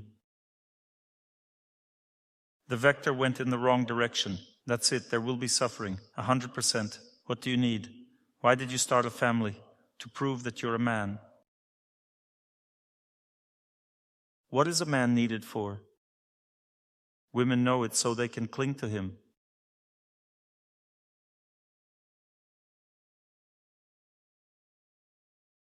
And what about men? During this time they endure in exchange for love.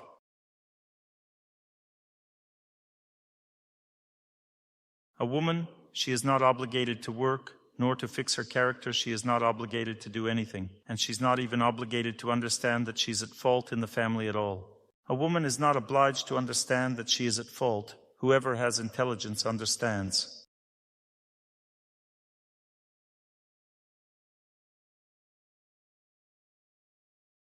She is only obligated to love, and that's it. To love as much as she wants. Everything else is a man's duty.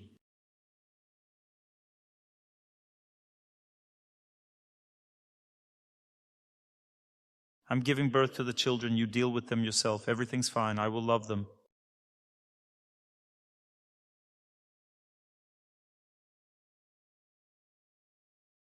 But he didn't know that this is how it should be. He thought it wasn't like that, but that's exactly how it is. A man takes the karma of his wife and children on his shoulders and carries it. This is how he should live, and this makes him noble and strong. A man must learn to tolerate his wife's character. A woman cannot change her character. A man can. He must endure this. He must forgive her for this.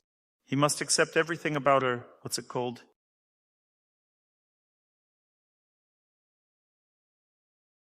No, these are not flaws. Well, how can a woman have flaws? There is no flaw in a woman. These are the river's bends. There are just some sharp turns in the current.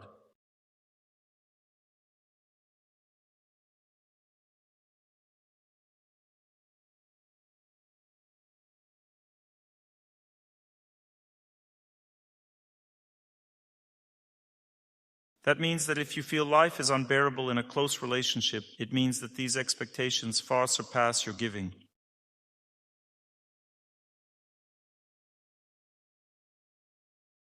And most importantly, try to understand one thing. In such a state, it's impossible, simply impossible to understand where I'm wrong and where he's or she's right.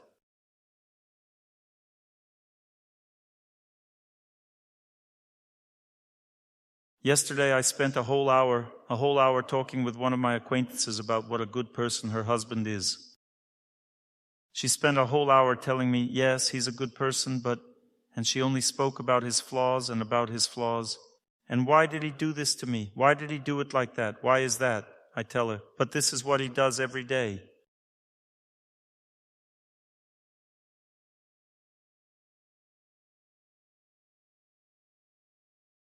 You see, this is all endless. It's endless. All of this comes only from expectations, because a person confuses what they expect from life with life itself. So what is prayer needed for? Prayer is needed to straighten things out, to create balance in one's head.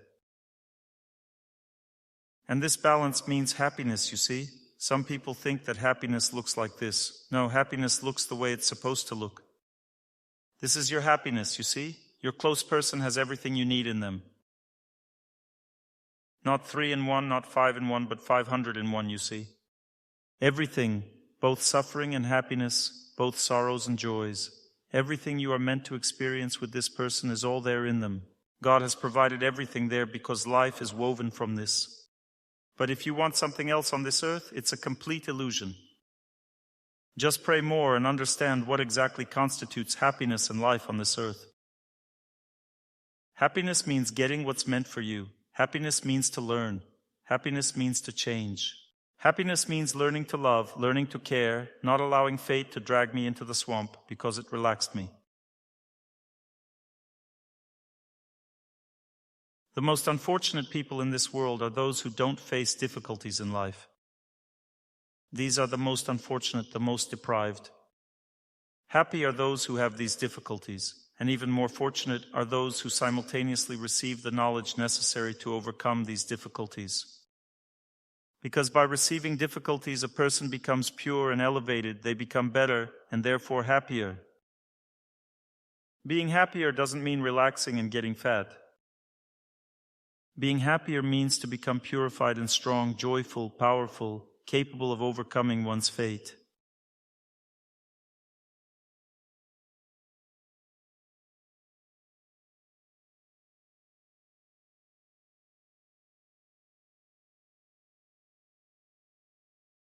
Remember these important things once again. First, I will never be able to understand my close person. Never.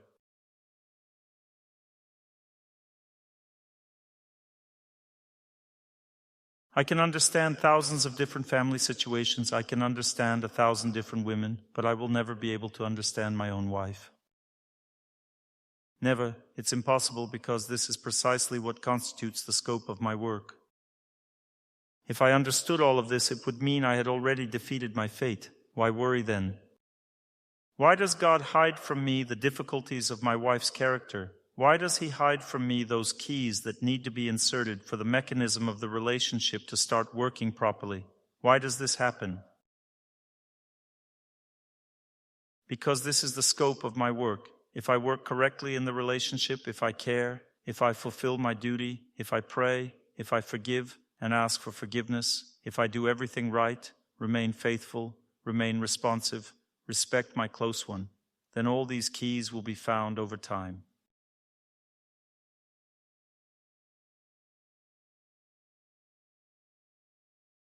The time comes, you receive this key, and life gradually improves for a person thanks to their own merits in their fate. Not because of something like, oh, lucky me, he stopped drinking. That doesn't happen. And if it does happen, then again, it's simply because at some point in the past you earned it.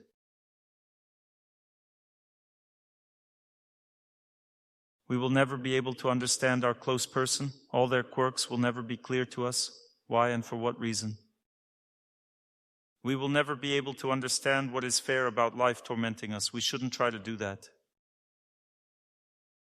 Dr. Torsunov, how can I fix my husband?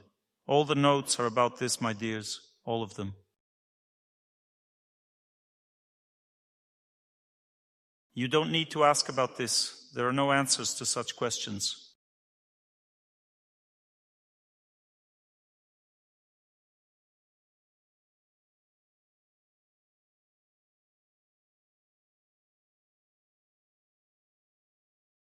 You need to change your thinking. You need to understand one simple thing. In the morning, I think about holiness. I pray. I accumulate strength every day to fulfill my duties. I forgive. I ask forgiveness from my close one. I fulfill all my duties before them. I make their heart satisfied. Gratitude appears in their heart. This means karma has become lighter. Fate has softened over me.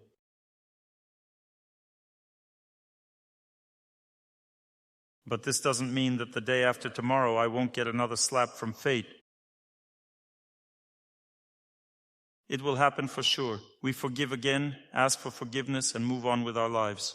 Now the question immediately arises, how do we make mutual understanding come about? But mutual understanding will come when you cover this bowl of fate with your devoutness. There's still a bowl there. Yes, it's still there. There are challenges, but what are they covered with? As one song says, I will melt a piece of ice with my warm heart.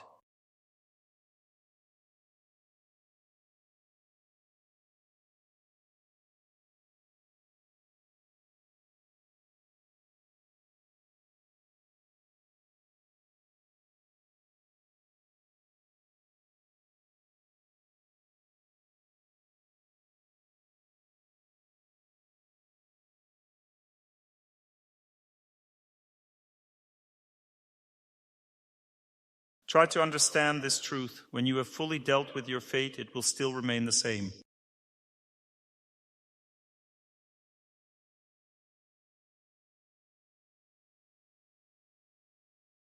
The character of your close person remains the same. Everything is the same. But since there will be a lot of respect between you, you will be able to come to an agreement. You will sit down next to your loved one and they will understand what is happening to you. And you will understand what is happening with them, but this doesn't mean that misunderstanding won't keep happening. They will still make mistakes and you will make mistakes and forgive each other and live on.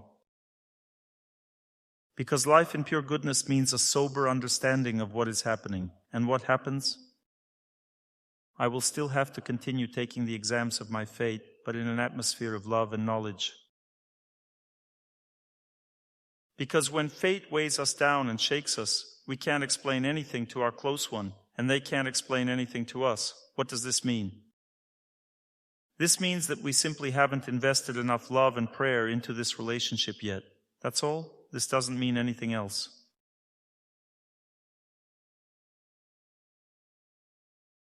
This doesn't mean it's the wrong person. This doesn't mean that I don't know what to say to them so that they would understand. No matter what you say, they still won't understand. Because you can only understand if you are allowed to understand. I already gave an example. Once in my life, God showed me everything. Once there was a situation where my wife got angry and was saying something to me. I looked at her, focused on the higher, and saw through her some divine personality in a female body.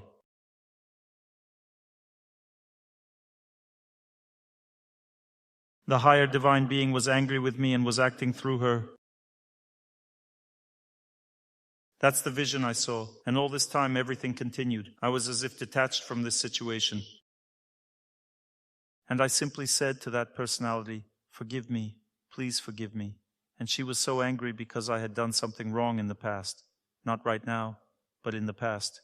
You see, this is how karma comes. I said to her, "Please forgive me for my mistakes." Because having seen her, I also saw my mistakes. I felt them. I said, "Please forgive me for my mistakes."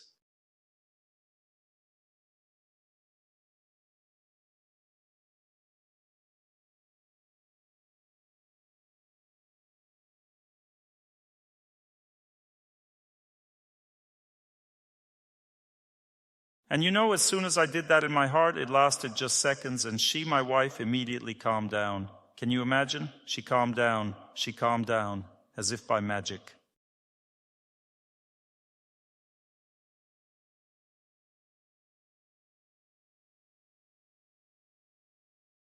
Although there was no explanation for this, there was no logic in any of this. We're looking for logic, right? That means that I paid my respects to those forces.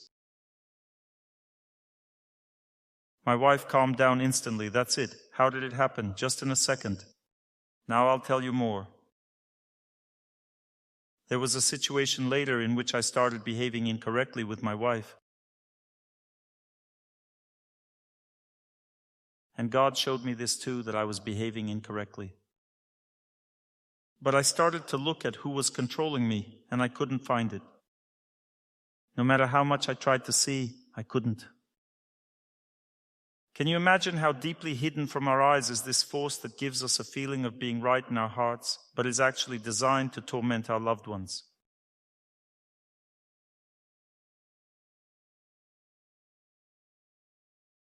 The heart is given a feeling of being right. I'm doing everything right, but in reality it is intended for only one thing, to torment our loved ones. And don't think that this force is not in your heart. It's a complete illusion to think that way. It is precisely this illusion that creates a sense of injustice. I'm doing everything right towards you. Why do you treat me this way? This is the cause of our suffering. Accept everything as it is. Accept that you too are a tormentor of your close one, just as they are to you. That we are given to each other for trials, you see, for trials. That we test each other rather than truly enjoy each other. That's how you need to understand it. And these trials are given so that we can learn to love and forgive each other while going through these trials. This is what victory over family karma means, not that the other person became nice and everything got fixed. It never happens that way, and it never will, because this life is not meant for that. It is meant for us to change, that's all.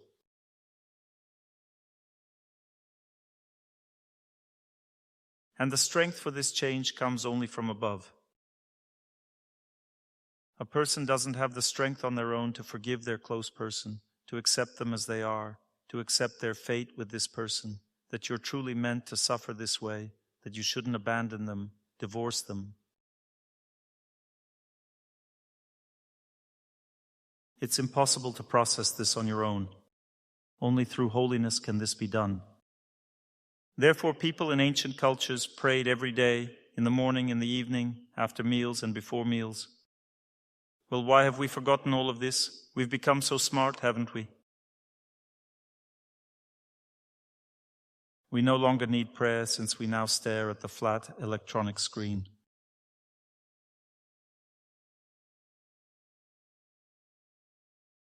And we think that everything about our life is there. Everything about our life is right here, in the heart, and this is where we need to turn our gaze in the mornings.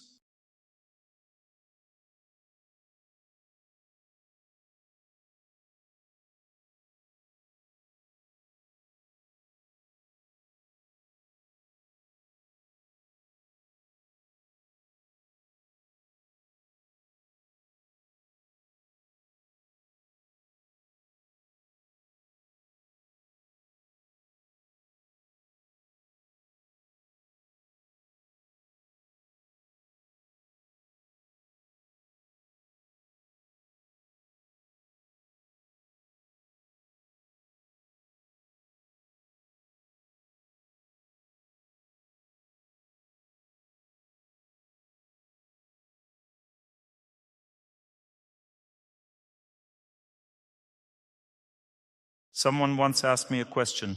Dr. Torsunov, how do you maintain your form when you have no enthusiasm, no desire to work on yourself? What do you do at that time? What do I do at such times? What's the answer? Pray. I have no strength to pray. Wish happiness to others. I have no strength. Get up early. I have no strength, but I have the desire to stuff myself. What do I do at that time? What do you think? I go to my friends. Only the people who surround us can defeat our fate. Try to understand this. Right now is such a unique time that there are very many such people.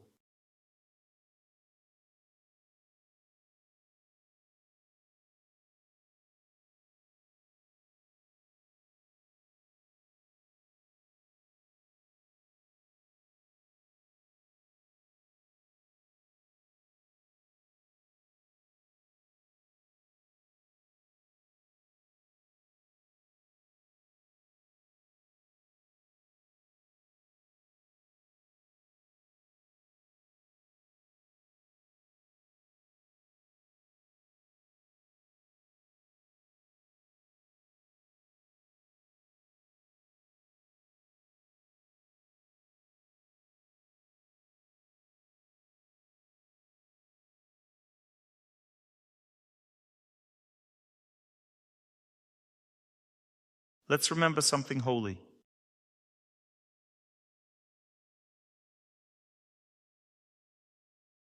Everyone has their own. You need to remember what touched your fate. I am certain that each of you has had some event where God helped you and you understood it. He could help through a holy icon, could help through the scriptures, through a holy place, through the remains of a holy person, through the name of God, through simply some mentor who gave you some knowledge.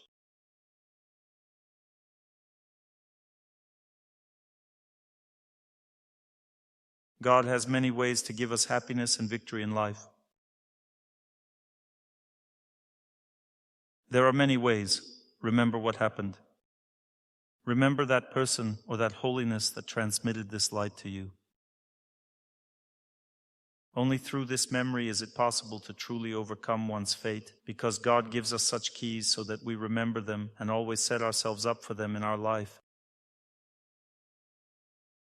I want to serve you, I want to serve you, I want to live for you.